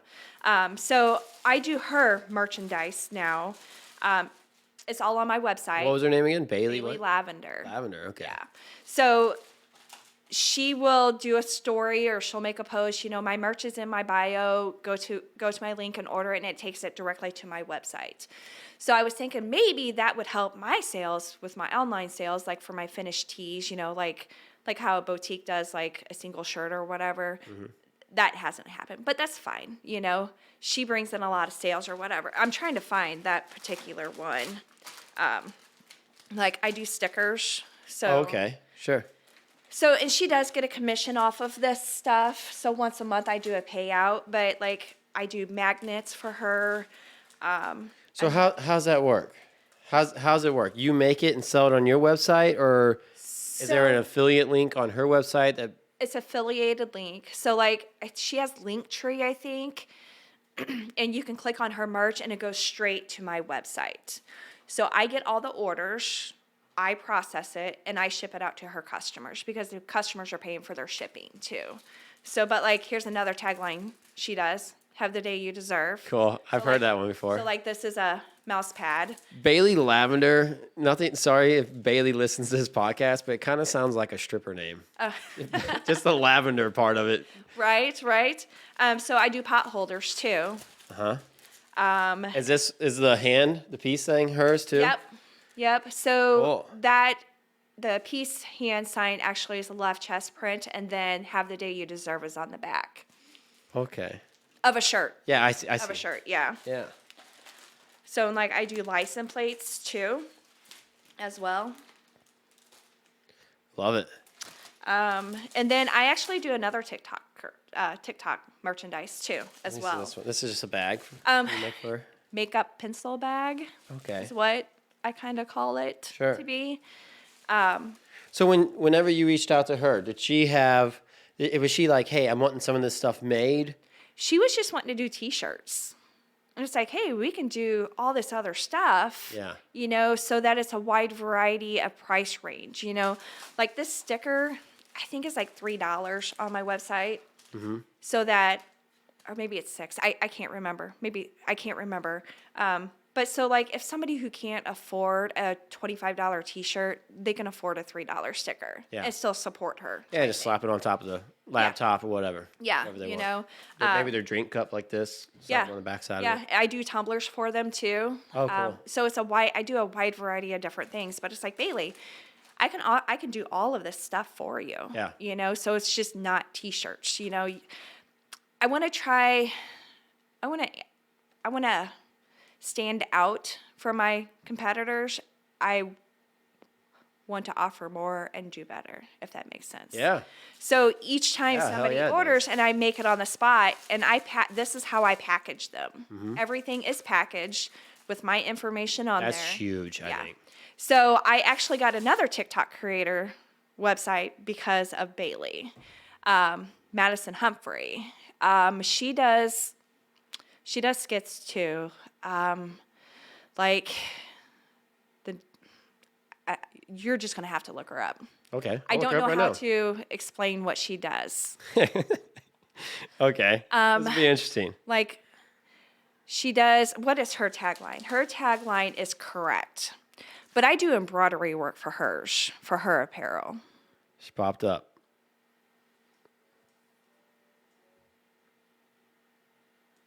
Was that my video?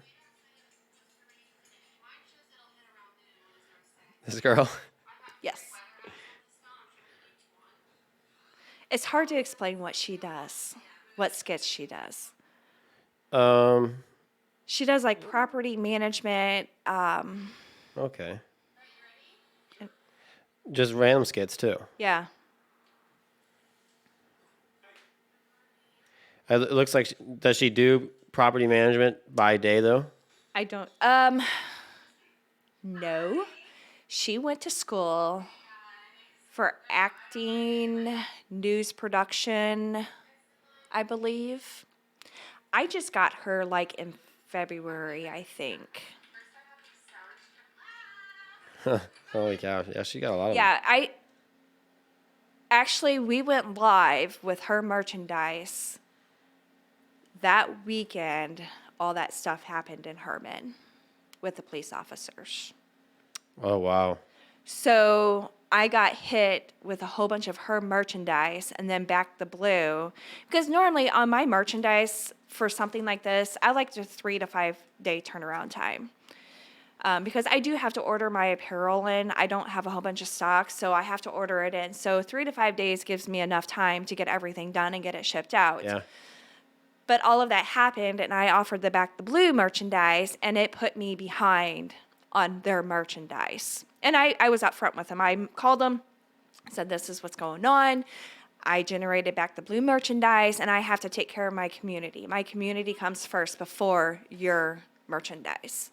And so they respected that and everything. And I'm now finally to the point to where I'm back to my 3 to 5 business days instead of my 5 to 7 business days. Those two keep you pretty busy now?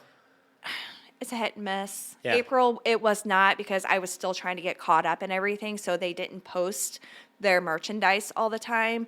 So their commission wasn't the greatest. But now that I'm caught up, I'm sure it will keep on going. Now, the way it works out, do you have to send them money or is it automatically? All the money comes to me. And then on the first of the month, the first business day of the month, because I try not to work a whole bunch on Saturdays and Sundays. I understand. So the first business day of the month, I will sit down, run my report in Square, then I will figure out their commission, then I send them money. Cool. Yeah. I love it. Yeah. That's such a great idea. Yeah. That's like I was just looking at. That's what I was just doing while you were talking. Was on Madison's website, she has like a link tree Yep. down there. Once you hit like a certain, I think it's 10,000 subscribers, you can have a link tree. You can click on it. She has a thing for merch. Well, Takes you straight to your website. If you have to have 1,000 followers to have a clickable link. Link tree.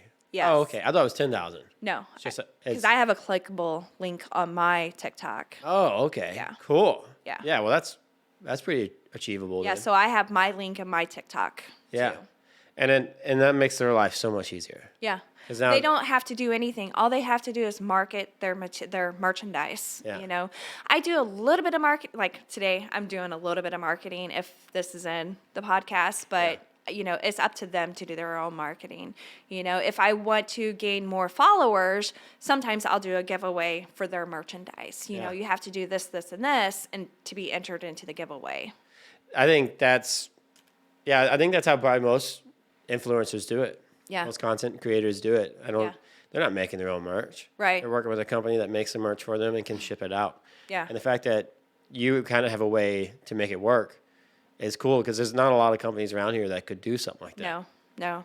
So because you have you said you order this stuff in because that was a question I had. So You've at least made one of everything. this stuff, yes, because I had to take pictures or I accidentally made it or I wanted to get ahead of it to where all I would have to go is grab and pull it or whatever. Mm-hmm. But like this kind of stuff, I don't order it in. I have probably 50 of these that are blank at the shop. You know, same way ready with to my go. bags. You know, I have blank stuff at the shop. All I have to do is grab it and press it and go with it. Yeah, that's cool.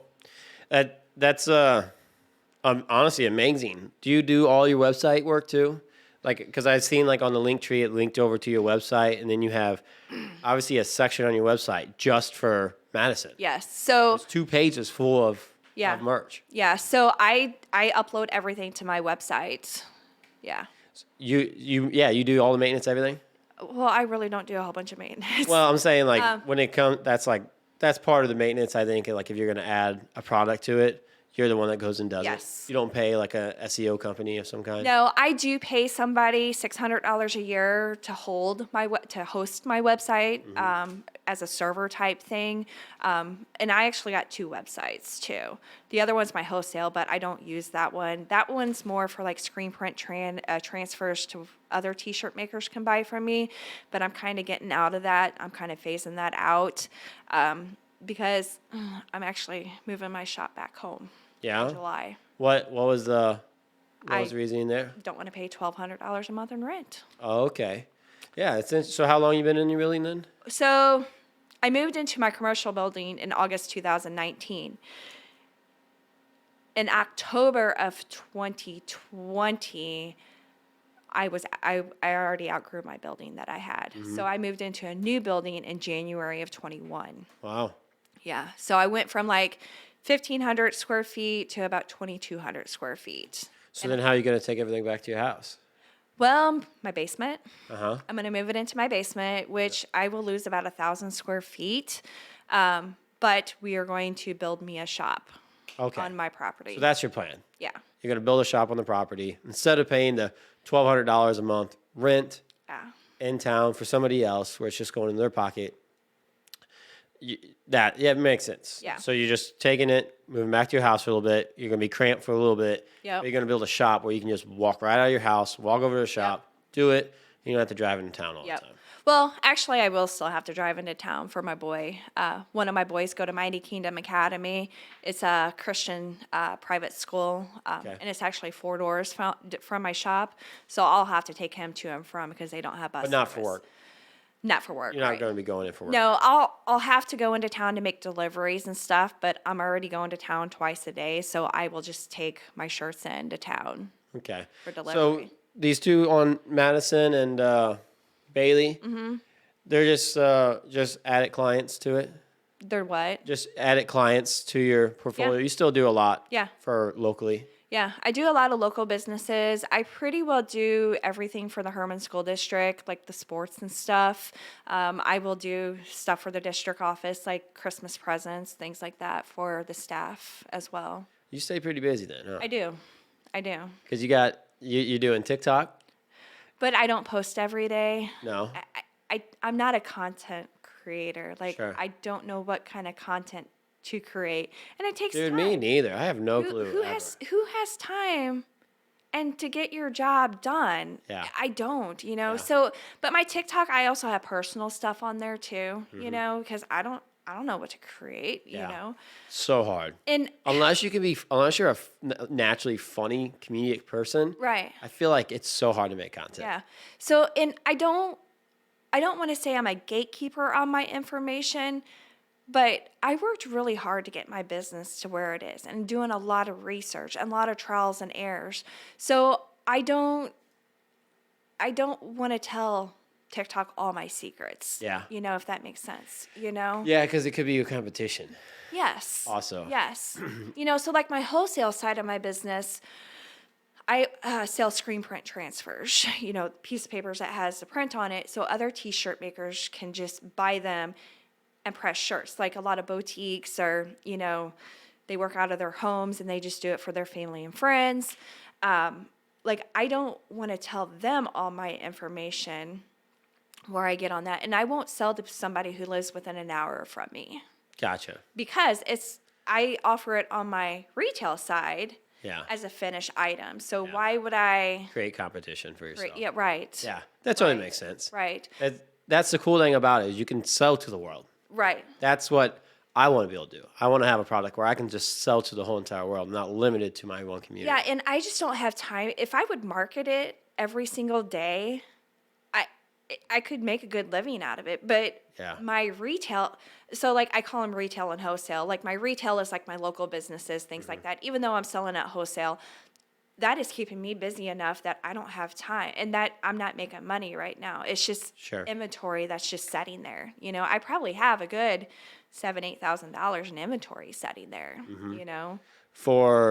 To be able to ship off for the wholesale side of it. Yeah. Dang. Yeah, that's a lot of merch. Yeah. Or a lot of product just sitting around.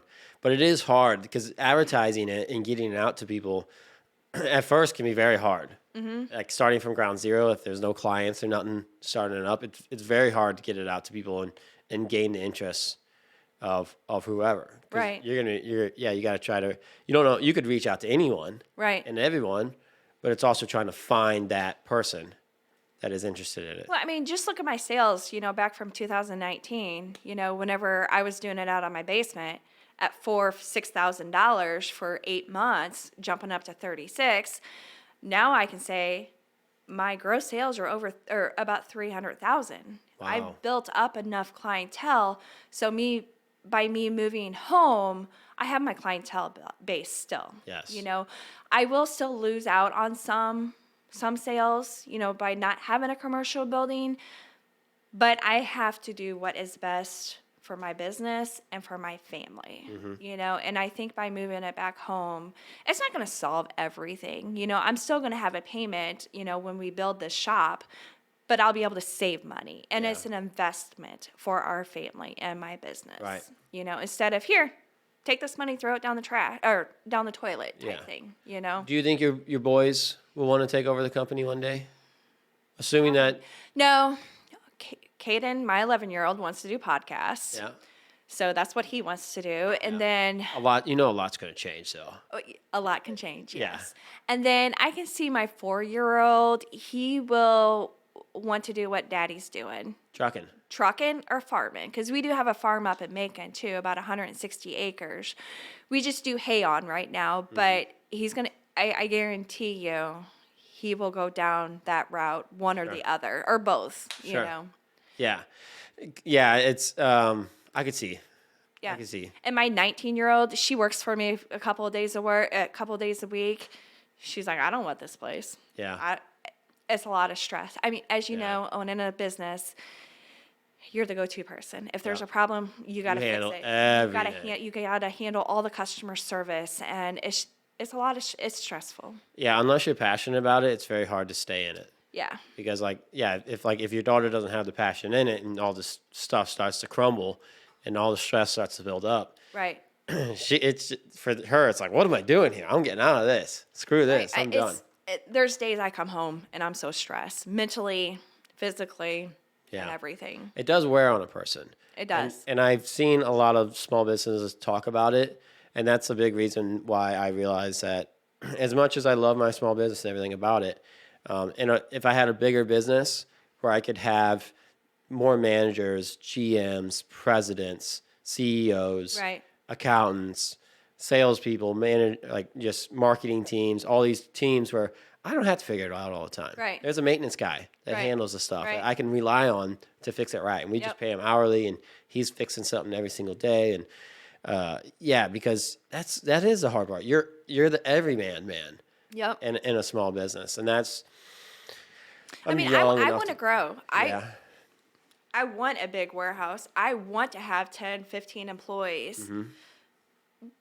But I can't do it. One, I can't find anybody to work. That wants to come in and help. And I can't afford to pay you $20 an hour. I don't even get paid $20 an hour. Right. I have a part-time girl that works 3 days a week, and she's great. She's been with me for over 2 years now. She is great. But I'm very flexible with her, though, too. Her son is 28, and he's special needs. And so, if he has a seizure at work, because he works at the workshop in Herman, she can go get him and she can bring him back to the shop, So I'm kind of flexible with her, She's a good worker, and she's at the shop working right now while I'm here. She has a key to my shop, But I want to grow, but I can't find anybody to work because I can't afford to pay them enough to keep them, and I don't have any benefits, So, and I just don't know how to grow my business anymore, But I'm to the point to where, do I really want to grow it anymore? Am I going to be content where I'm at? Or, I just know I'm tired of paying $1,200 a month in rent. Yeah. And electric. Well, that's where you start, because I totally understand that. I get, that's where I'm at with mine too. Yeah. But mine, how long do you think before you retire? I mean, I'm only 45, Yeah. so I have a good 25 years before I could really retire and get my full Social Security. Do you think you could at this age? And how do I not word it the wrong way?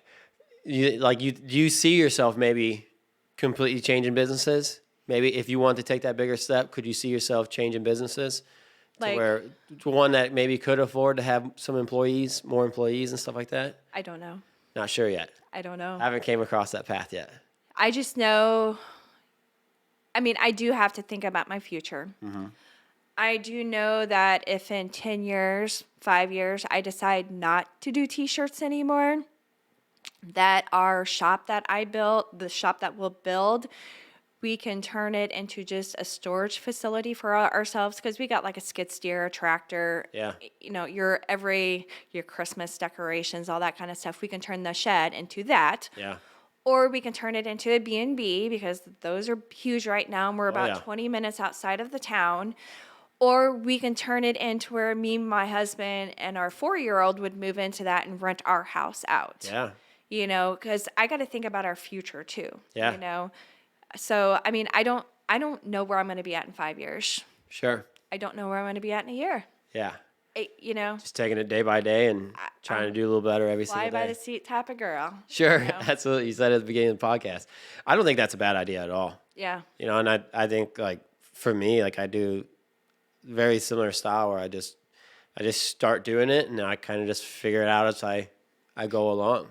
Yeah. And I try to I'm big on reading books. That's why I'm big on the self-help books, because I'm trying to figure out make sure I still make money, do it all, but also make sure I'm doing stuff that makes me happy. I try to pay attention. I'm like, if it's not making me happy, how do I fix this? Right. What do I do?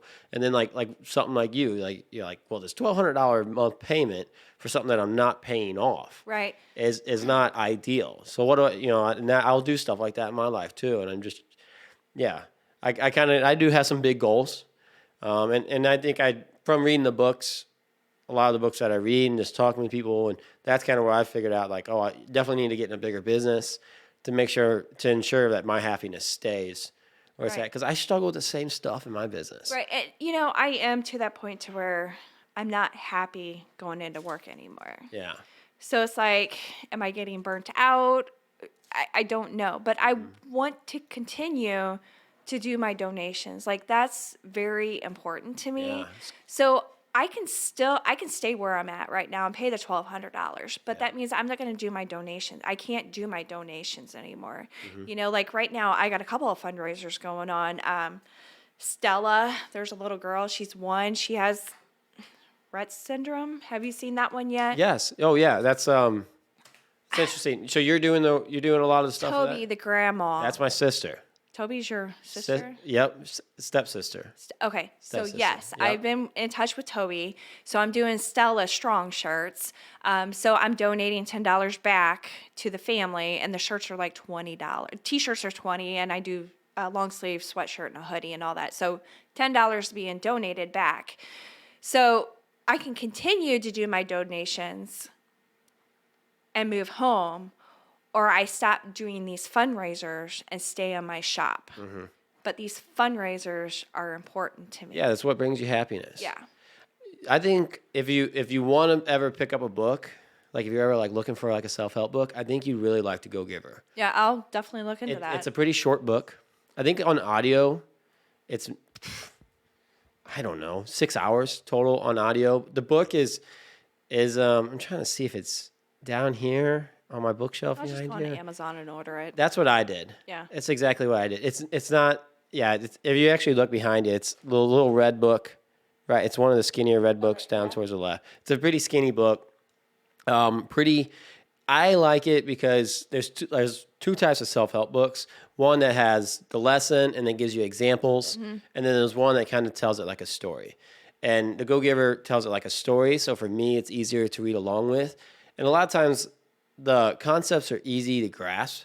It's not nothing that's like, it's never like some secret trick that does anything, but they put it in a good perspective, in a good way to look at it. Because a lot of times for me, being so young, I feel pulled towards one thing, but I don't know why I feel that way. Or like there's a lot of confusion with being young and doing a lot of new things all the time and trying new stuff. And so I'm trying to figure it out. Right. And like books help me figure it out, like why I feel this way, or maybe like, like I was always a giver, but I never like knew how to be a good giver. Right. Like I just did it because I like to give. I like to donate just because I like to give back to certain. And this kind of just helps me. This book just kind of helped me put it in perspective and maybe how to be a better giver. Even though I was already a giver, but how to be a better giver, and maybe just because like when I just do something, it's just kind of random, and I might feel good in that instance, but I don't remember it because I'm just like trying out random stuff. Right. So this book it's just kind of, I haven't even finished it yet. Yeah, I I'll literally definitely start reading it 2 weeks I'll get on ago. Amazon whenever I get back to the shop and get it ordered. Yeah, I think giving is just a big part of like being happy in life. Yeah, and I think it goes back to my mom. Like, I remember being in school. There were 6 kids. There were 6 of us. And we're all about 4 years apart, except for my younger sister. We're only 13 months apart. But she would be like a room mother. Like when we have our Christmas party, those kind of parties. They don't do that so much anymore, having these parties. But my mom would go in and she would do like a craft for us. And like she would give so much. So I think my giving comes from her, if that makes sense. Yeah. So it's just, I like to give, It does make you feel good. Yeah. Like, and I don't give for my personal, like I'm not giving to be like, oh, this is going to make me feel good. So Right. I'm going to make sure to give this. There's something about helping other people that just makes you feel good. Yeah. And I don't know how to pinpoint it or how to explain it. But like a big part of my TikTok and my videos here is I had like a want as a kid, and I felt like I couldn't get to where I was wanting to get to because I had no mentors, I had no teachers. And I want to be the person that I want to be able to help anyone that felt like me. Right. Because something about knowing that, hey, maybe I helped this person achieve anything just makes me feel good. And I want to try to just give back to everyone in every way I can, not just in cash, but also like I remember being a kid that didn't think I could own my own house. Like a $10,000 truck was out of my realm of possibilities. And a business, there's no way in hell I was ever going to own a business. Right. I just didn't come from that kind of family. And a lot of people made me feel like that too. And so I want to be the person that talks about it all the time, and hopefully one random kid that wants to be just like me, that's coming from a broke household, Right. knows that, like, hey, there was a time where I had no money in my bank account. Right. I didn't believe in anything. In Yeah, life. and that's, there were 6 of us, and my mom didn't work. We were poor. Yeah. We lived in a trailer. Yeah. And we were poor. Yeah. And I never thought I would ever have my business. My biggest supporter is my husband. If it was not for my husband, I wouldn't be where I'm at today. We've only actually been married 7 years. We've only been together 8 years. And he's actually adopted my 2 middle kids, my 19-year-old and my 11-year-old. My oldest one was already out of the house, but he's my big supporter. Sure. I told, whenever I moved into my commercial building, I had to have $1,400 because my rent was $700 and I needed a deposit in my first month. Well, guess where that came out of? Our savings account. Yeah. Whenever I need a new piece of equipment, guess where the money's coming from? Our savings account. Yeah. Yes, we're married, but he works really hard. It's Yeah. his money. I mean, yes, we're married. It's mutual money, but it's his money, Yeah. really, in the end, He's the one who supports me, with my customers. If I didn't have my customers, I wouldn't be where I'm at either. But my husband is behind the scenes cheering me on. He was a startup. Yeah. He was your investor. Yeah, because he's still my investor. Yeah. I got an automatic screen print press now. Instead of doing the manual, it does it for me. But that was $8,000. Yeah. My business didn't have $8,000. Yeah. That's a big investment. So my husband, we refinanced his pickup truck to get that $11,000 that I needed because I had to buy something. I had to buy an exposure unit, a bigger one. So we refinanced his pickup truck to finance my automatic. He's like, plus it was cheaper for interest rate. I think a personal loan was like 7%. His truck was only going to be 3%, so we were going to save 4%. Yeah. So he's like, just buy $300 a month in groceries to pay back that loan. Sure. Okay. Works for me. Some months I miss, some months I double. Yeah. But it all equals out in the end. Yeah, and we're married, so I mean, his money's mine is mine. Yeah. So Yours is his. I agree, and I think the whole, like, the fact that you think like that is good. Like, Yeah. because I think there's some people that just don't appreciate that when someone does something like Yeah. that. Like, there's like, and that's just who you are. Yeah. I can just tell. I mean, I've only known you for an hour now, but it's just like I can tell, like, you're not someone that just takes someone for granted. Right. And just because there is people out there that just like they find someone that's a giver and then they just take everything from them. Right. And that I mean, that's when you got to know, like, when to, like, cut those kind of people out of your life. Right. Because, like, someone that's a giver that is really nice and gives all the time, and then you get with somebody that is a taker and they'll just abuse the hell out of it. And I see some friends that are givers and how much they get abused, and I see it and I'm like, I make sure I double up for the guy that's taken from that giver. I make sure I double up on that and make sure to Right. give back to that guy, Right. because I'm like, dude, you're a good person. I'm like, you should not be dealing with that kind of person, but they just keep going back to him because they're too nice of a person. Yeah, it like, you gotta learn to definitely cut works them both people ways. off. Now I don't financially support my husband's business because I actually made more money than he did last year, but I have more expenses. Sure. I have. And for the longest time, it probably wasn't like that. Right. So I have about $35,000 worth of inventory in my shop, and that's my bank account. Yeah.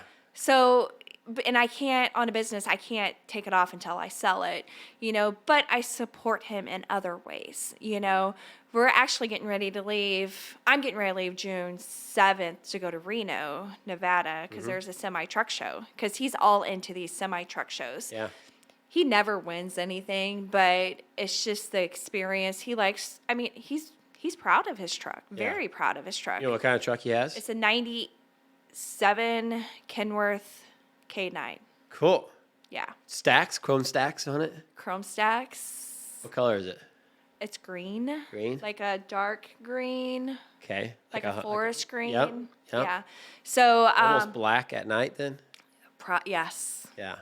But I mean, he takes very much pride. He washes it once a week. If it's raining, he don't. But Sure.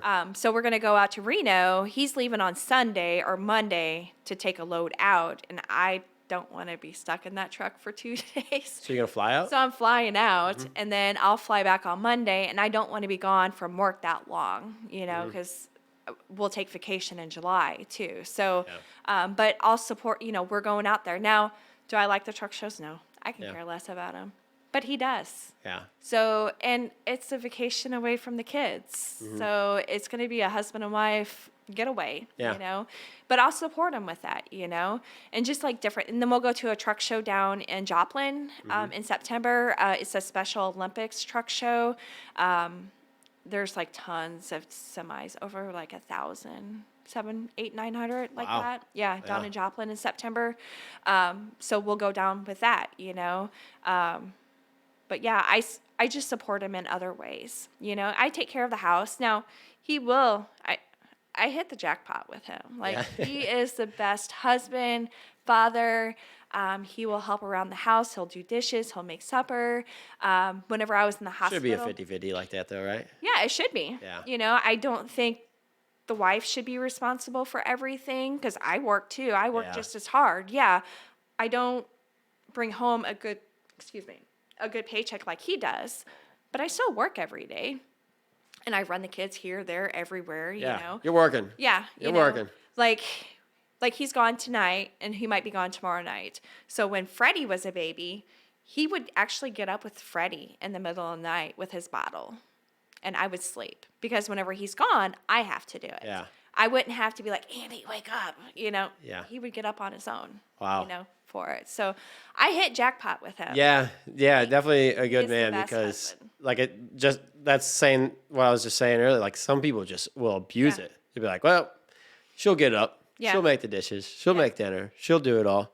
I try to be that same way in everything I do. Yeah. Whether it's in friendships, in business, relationships, and I, it can't be a perfect 50-50. Right. You can't. That's exhausting, just trying to be like, oh, well, I did this last time, so you have to do it this time. Yeah. That gets exhausting. You just got to know when to pick up your part and do it, and just know that hopefully you got someone in your relationship that will do the same thing. Yeah. I mean, now, he don't do it on his own. Andy, let's go to the laundry room. Let's hang our clothes up. And he'll go in there.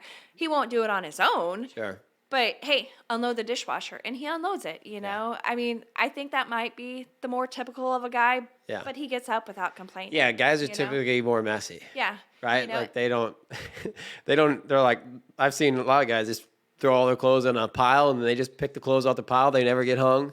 Yeah, we live like that a lot. Yeah. I just wait until you have kids. Yeah. Oh, sure. Yeah. It gets even worse. They probably got just clothes all over the place. You probably find socks behind the couch, and he's like, why is it so hard to hang clothes up? Yeah. Because I'm doing laundry for 4 people. You did it for 1. Yeah. And he don't complain or anything, He's like, I don't think anybody else lives like this. I said, oh yeah, people do. Oh yeah, they do. People lives out of baskets all the time. I'm super OCD, so I try not to. My laundry's probably the worst. It probably builds up to worse, but I try not to. But I hate hanging clothes. Yeah. I don't know why. I'd much hate rather it fold. too. Yeah. To me, like, just pour all the clothes out and. No, I don't want to fold. Really? Yeah. Me? There's Hey, something it's relaxing easier, to it. But I don't like No, doing it.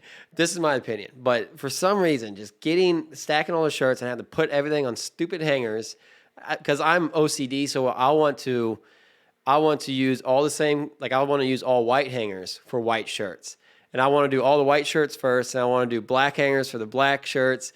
And it drives me, like, whenever you go in my closet, it's white shirts, black shirts, blue shirts, orange, red shirts, and then gray, and then miscellaneous down the end. And that's why it's so, like, bad OCD for me. Right. That's why I hate hanging them, because I can't just, and I know it's me. I know it's just, like, It's mentally a bad, stupid thing, but I can't just put the stupid hangers on and stick it in the stupid closet.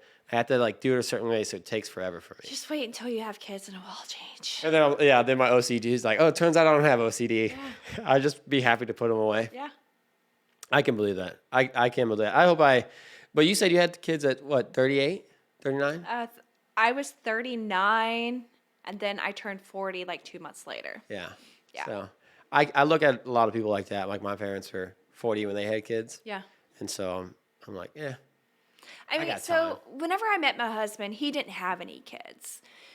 I had my tubes tied because with my 11-year-old, I was done. I was already a single parent, raising 3 kids. I was done. So I had my tubes tied. So whenever I first started talking to my husband, you know, I was up front. My tubes are tied, but if I see our relationship progressing, so I can see how you are with my kids that I have now, I would be willing to get my tubes reversed for us to have a child together. So, you know, we got engaged, got married, and then it's like, okay, you have until the age of me turning 40 for us to have a kid. That's the cutoff. And yeah, because I didn't want to have a kid over the age of 40. Yeah. Now, if I was pregnant and turned 40, that would be fine. But I didn't want to get pregnant after the age of 40. Yeah, you didn't want to be 45. Yeah, having like a I kid. am now. There's no way I could do another kid. Yeah. So we did. We got my tubes reversed in December of 2016. January 2017, we got pregnant. So like the month later. Well, it ended up being a tubal pregnancy, a ectopic pregnancy, and my tube ruptured. Ooh. So I lost my tube. Well, then you have, you know, wait a couple of months. Then I got pregnant again in June. Not the same thing happened. I ended up miscarrying, like, you know, a couple of weeks later. So we actually both have 2 tattoos, just like this. I designed it with the dates of when we lost those 2 babies. So then I had another test done, an HCG, where they put dye in your tube to see if it's blocked or whatever. And it came back and said it was blocked. So we knew at that point in time we had to do IVF, you know. So we Which looked is into what? They take my eggs out, they take his sperm, and put them together, and then they grow in a petri dish. Wow. Whoa. Yeah. Is that expensive to do? So my reversal tubal was like 11,000, maybe 10,000, maybe 15. I can't. This is back in 2016. Yeah. 10 to 15,000 for my tube for my reversal. We did a mini IVF, which isn't as strong or like full blown IVF. It was like a smaller. I don't know if it was smaller dosages or what, but it was a mini IVF, and that was like 11,000. Okay. So to get our 4-year-old, it cost us like $25,000. Yeah, you ever tell them? You ever tell them that? Like, you cost me a lot of money. I do every once in a while. expensive. I said, man, that boy cost us a lot of money just to get him here, but we would not change it for anything. Sure. You know. Now, if we would have had a girl, I did tell him I would be more than willing to try for another one, but we would have had to do IVF. But after my diagnosis with my heart condition, the doctors told me no more. Yeah. No more. You know, because you could lose your life, and you know, and I was 40. You don't need to be having babies after 40. Sure. I don't want to have babies. I know some women that they're like they won't have them after 30. Yeah. Like they're like 30's it. Or 30's the cutoff. I'm like 30. Yeah. I mean, I get it. I do get it. I get why. Just like how you said at the beginning of the podcast, you're like, I want to have kids young so I could be in my 40s when they're growing up and moving out of the house. I totally get that. But for me, I couldn't. Like, I wasn't there. I wasn't mature enough in my 20s. I wouldn't say at 21 I wasn't mature. I mean, I wasn't. Even whenever I had my second one, I was 25. I still wasn't matured. I was married to the girls' dad, but we got divorced in 2005. But I still wasn't matured. Yeah. I actually spent 2 years in Iraq I was a Department of Defense contractor. So I spent 2 years, and that kind of Straighten you up a little bit. straightened me up. Yeah. So was that wasn't military though? I was on military base. But you weren't like I was in not the military. No. How'd you get on with that? So my brother. That's not like that's not something you just go to Indeed and apply for, is it? I don't. It might have been on Indeed. It might have been on the job. Really? Some jobs, yes. So I'm sure you've heard of Halliburton out of Texas. They're a big oil company, I think. Okay. They have a sister company called KBR, which is Kellogg, Brown, and Root. So this was back in 2005. So the war started over there like in 2003. So my ex-husband actually got a job over there. Well, my ex-husband got my ex-brother-in-law, a job over there. Well, then my ex-brother-in-law got me a job over there. I was a dispatcher in a maintenance office, a heavy equipment office. So basically, we live on a military base. So I felt very protective. Did we have mortars coming in every now and then? Yes. Yeah. Could you hear gunshots a lot where you're at? Not really. Really? You 'Cause say not really, but does that mean okay, every this- now and then? This was 18 years ago. Yeah. So 2005. Trying to remember, I felt safe over there. Yeah. I do know that. Because every time you turn around, somebody had a gun on them. I felt more safer. This is right after 9/11. Yeah, this is 2006. Yeah. So not that much further. No. It's still pretty fresh. Yes. So I didn't go outside the wire. I stayed on base. But I felt more safer over there than I did coming home for a vacation, like going to church. Because anybody could just drive by and start shooting. Yeah. No control. Yeah. Military base, there's more control of that. Was there times that other people that shouldn't have been on base get in there? Yes, there was times. But, like one of the defects on the base that I was at before me got blown up because bad people got in there and planted bombs and stuff and blew it up and killed a lot of people. That's crazy. But since then, they changed protocol policies and things like that. In order to get on base, they would search your car up and down, Yeah, it's a lot more secure now. Yeah, So, but yeah, What straightened you up, though? well, Just reality of the world? I was a single mom of 2 kids, age 6 and 18 months old, just recently divorced. I always depended on a man to take care of me, but here I am in Iraq making good money. It was tax-free, so like the first year I made like $68,000, didn't have to pay any taxes on it. I was able to send money home every month to my mom because my mom had my girls. I gave her like $2,000 a month to take care of my girls, kind of like child support. There was no order or anything. I just handed over guardianship for Because while there's I was over kids. there. Yeah. And but yeah, just maybe me being independent, me being able to provide for me and my girls without anybody's help. Yeah. So Yeah, those times of being alone where like you have to go out and do it on your own and figure it out and be by yourself and just there is something there. Yeah. Like there is like some character building and just doing it because you have no one to lean on. right. So you have to find a way to stand on your own 2 feet and figure it out. And there's a lot of that comes like not just a lot of it's mental. A lot of it's just like working through the problems in your head and figuring out like how you're going to do it and building up courage and discipline. And you said there's a lot to it. You said you were there for how long? I actually landed on Christmas Day in 2005, and then I came home in November of 2007 for a vacation.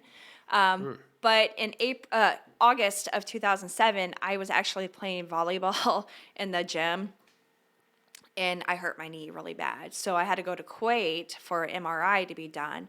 They ended up sending me home on medical leave in August. Well, long story short, my boyfriend at the time was getting ready to go to Washington, D.C., so I ended up just staying home so I can just spend time with him. Well, I wanted to go back, but I was past my 30 days being in theater, so I would have to go back through Houston for training and stuff. So I just stayed home. Gotcha. But I had enough money built up that I actually didn't go to work again until like June that following year. Mm-hmm. And I got my own apartment with the kids and stuff, Just got your life figured back out again. Yeah. Sure. Yeah. Is that when you started doing accounting? Let's see. No, I worked for a company called Security Finance. They do loans, high interest loans. So I was like a loan officer, and that was in Illinois. And then I met a guy from Owensville, and I moved in June of 2009, transferred with my job out in Waynesville, and I drove all the way out there. Went when did I start doing accounting?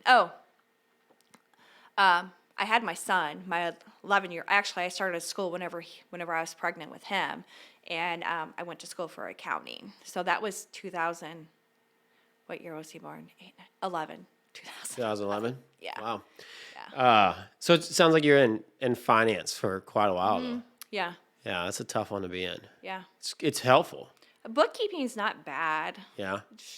Like I'm doing my own bookkeeping now with my sister, and it's just a lot of work. Seems like a lot of bookkeepers do it just independently, too. Yeah. Is that a thing? Because I feel like I could benefit from having a bookkeeper Yeah. in my life. But I just never know, like, I don't know how to find an independent bookkeeper. Only bookkeepers I know how to find are the ones that are, like, work for an accountant office. Right. You know, like some type of... I mean, bookkeeping is really not that hard. It's just, I mean, I did it for so long. I use QuickBooks. And for my business now, I used to have a company that did it here in Owensville, but I decided my sister's going to help me do it and stuff. Just sat down trying to find the time to do it. Mm-hmm. Because I have noticed it's easier if you do your own bookkeeping because you know where everything needs to be coded at, and it's not coded wrong. Yeah. If that makes sense. That's a hard part for me, is like, especially starting out, to put all the bookkeeping in someone else's hands right now would be pretty tough. Now I do have my accounting done, like my taxes done through an accountant, but all my bookkeeping I'm just doing myself. Yeah. Just because like I want to make sure that starting out that everything's, I just want to make sure my ducks are lined up right, because right now it's financially it's not just gravy. It's not it's just not there yet. Right. And so I got to do a lot of the I legwork myself. I get it. Yeah. I mean, we pull money out of savings. I get it. We not rob Peter, but we mix his business, my business, and personal all together. Yeah. It's what you got to do. Yeah. It's what you got to do. Especially, it's just how it is. I try to like read and learn and figure out ways and grow, and I try not to let myself be greedy, because it's so easy to fall into greed and just buy stuff you shouldn't buy. And it's tough. It's a tough world out there, but I think you learn and you grow and you figure it out as you go, and learn to set a little back, and hopefully one day, if my AC units quit breaking on me, hopefully one day I can save some money. And we're gonna wrap this up though, Rachel. Okay. You okay with that? Yeah, I'm good with that. I do really appreciate you coming on. Thanks for having us. I think it was an awesome podcast. I didn't know what to expect, because when we started the podcast, you reached out to me, and you never know who you're going to meet in this world. Right. And you got a really cool story, and you're doing some really cool things. I think your ARB company is cool, but I think like some of the things that you're working on, you're pursuing are way bigger than ARB. And I think some that's like, dude, like I'm glad you talked about like working in Iraq for a little bit and some other stuff, because you got a lot of cool stuff in your life. And that's why I have these podcasts, because there's so many people with fascinating, amazing stories that are very inspiring to hear someone that did some of the things, like just, it wasn't like someone just bought you this business. It was something that you wanted to do yourself. You pursued it, and you talked about having to pull from your savings, and your husband refinancing your truck, and some of the struggles you guys been through. Anyone that is starting a small business, they're going to have to go through this. Yep. And there's sacrifices, and there's times where you're just going to have to jump, and there's times you're going to have to, even though you don't want to pull from your savings, you're going to have to pull from your savings, because money's not going to be always cash flowing all the time like you want it. And you just got to remember, if you're passionate about it, just keep going for it. And hearing a story where someone else does it can just be comforting to know that, like, hey, you're not the only one that does it. Right. I think that's the big thing for it. Right. So before you get out of here, I want you to sign my banner. Okay. I got a Sharpie right here. Sign your name and sign your business on it, wherever you want. And then thank you so much for coming out on the podcast. Thanks for having us. If you guys, anyone that's listening wants to go check her out, get some t-shirts made, or just wants to see what kind of stuff she might have on her website, is it arbsigns.com? ARB-signs with a S.com. Okay, and then your TikTok. ARB Signs LLC, and I'm on Facebook too, ARB Signs LLC, and Instagram, but I don't post very much. That's ARB Signs LLC too. Okay, well, go check her out. Give her some likes. Help her, at least help her TikTok or help something out. I mean, likes are free, you guys. Likes, follows, shares are all free. So you guys can do that if you just want to help her out. And thanks for listening. Peace. Thanks.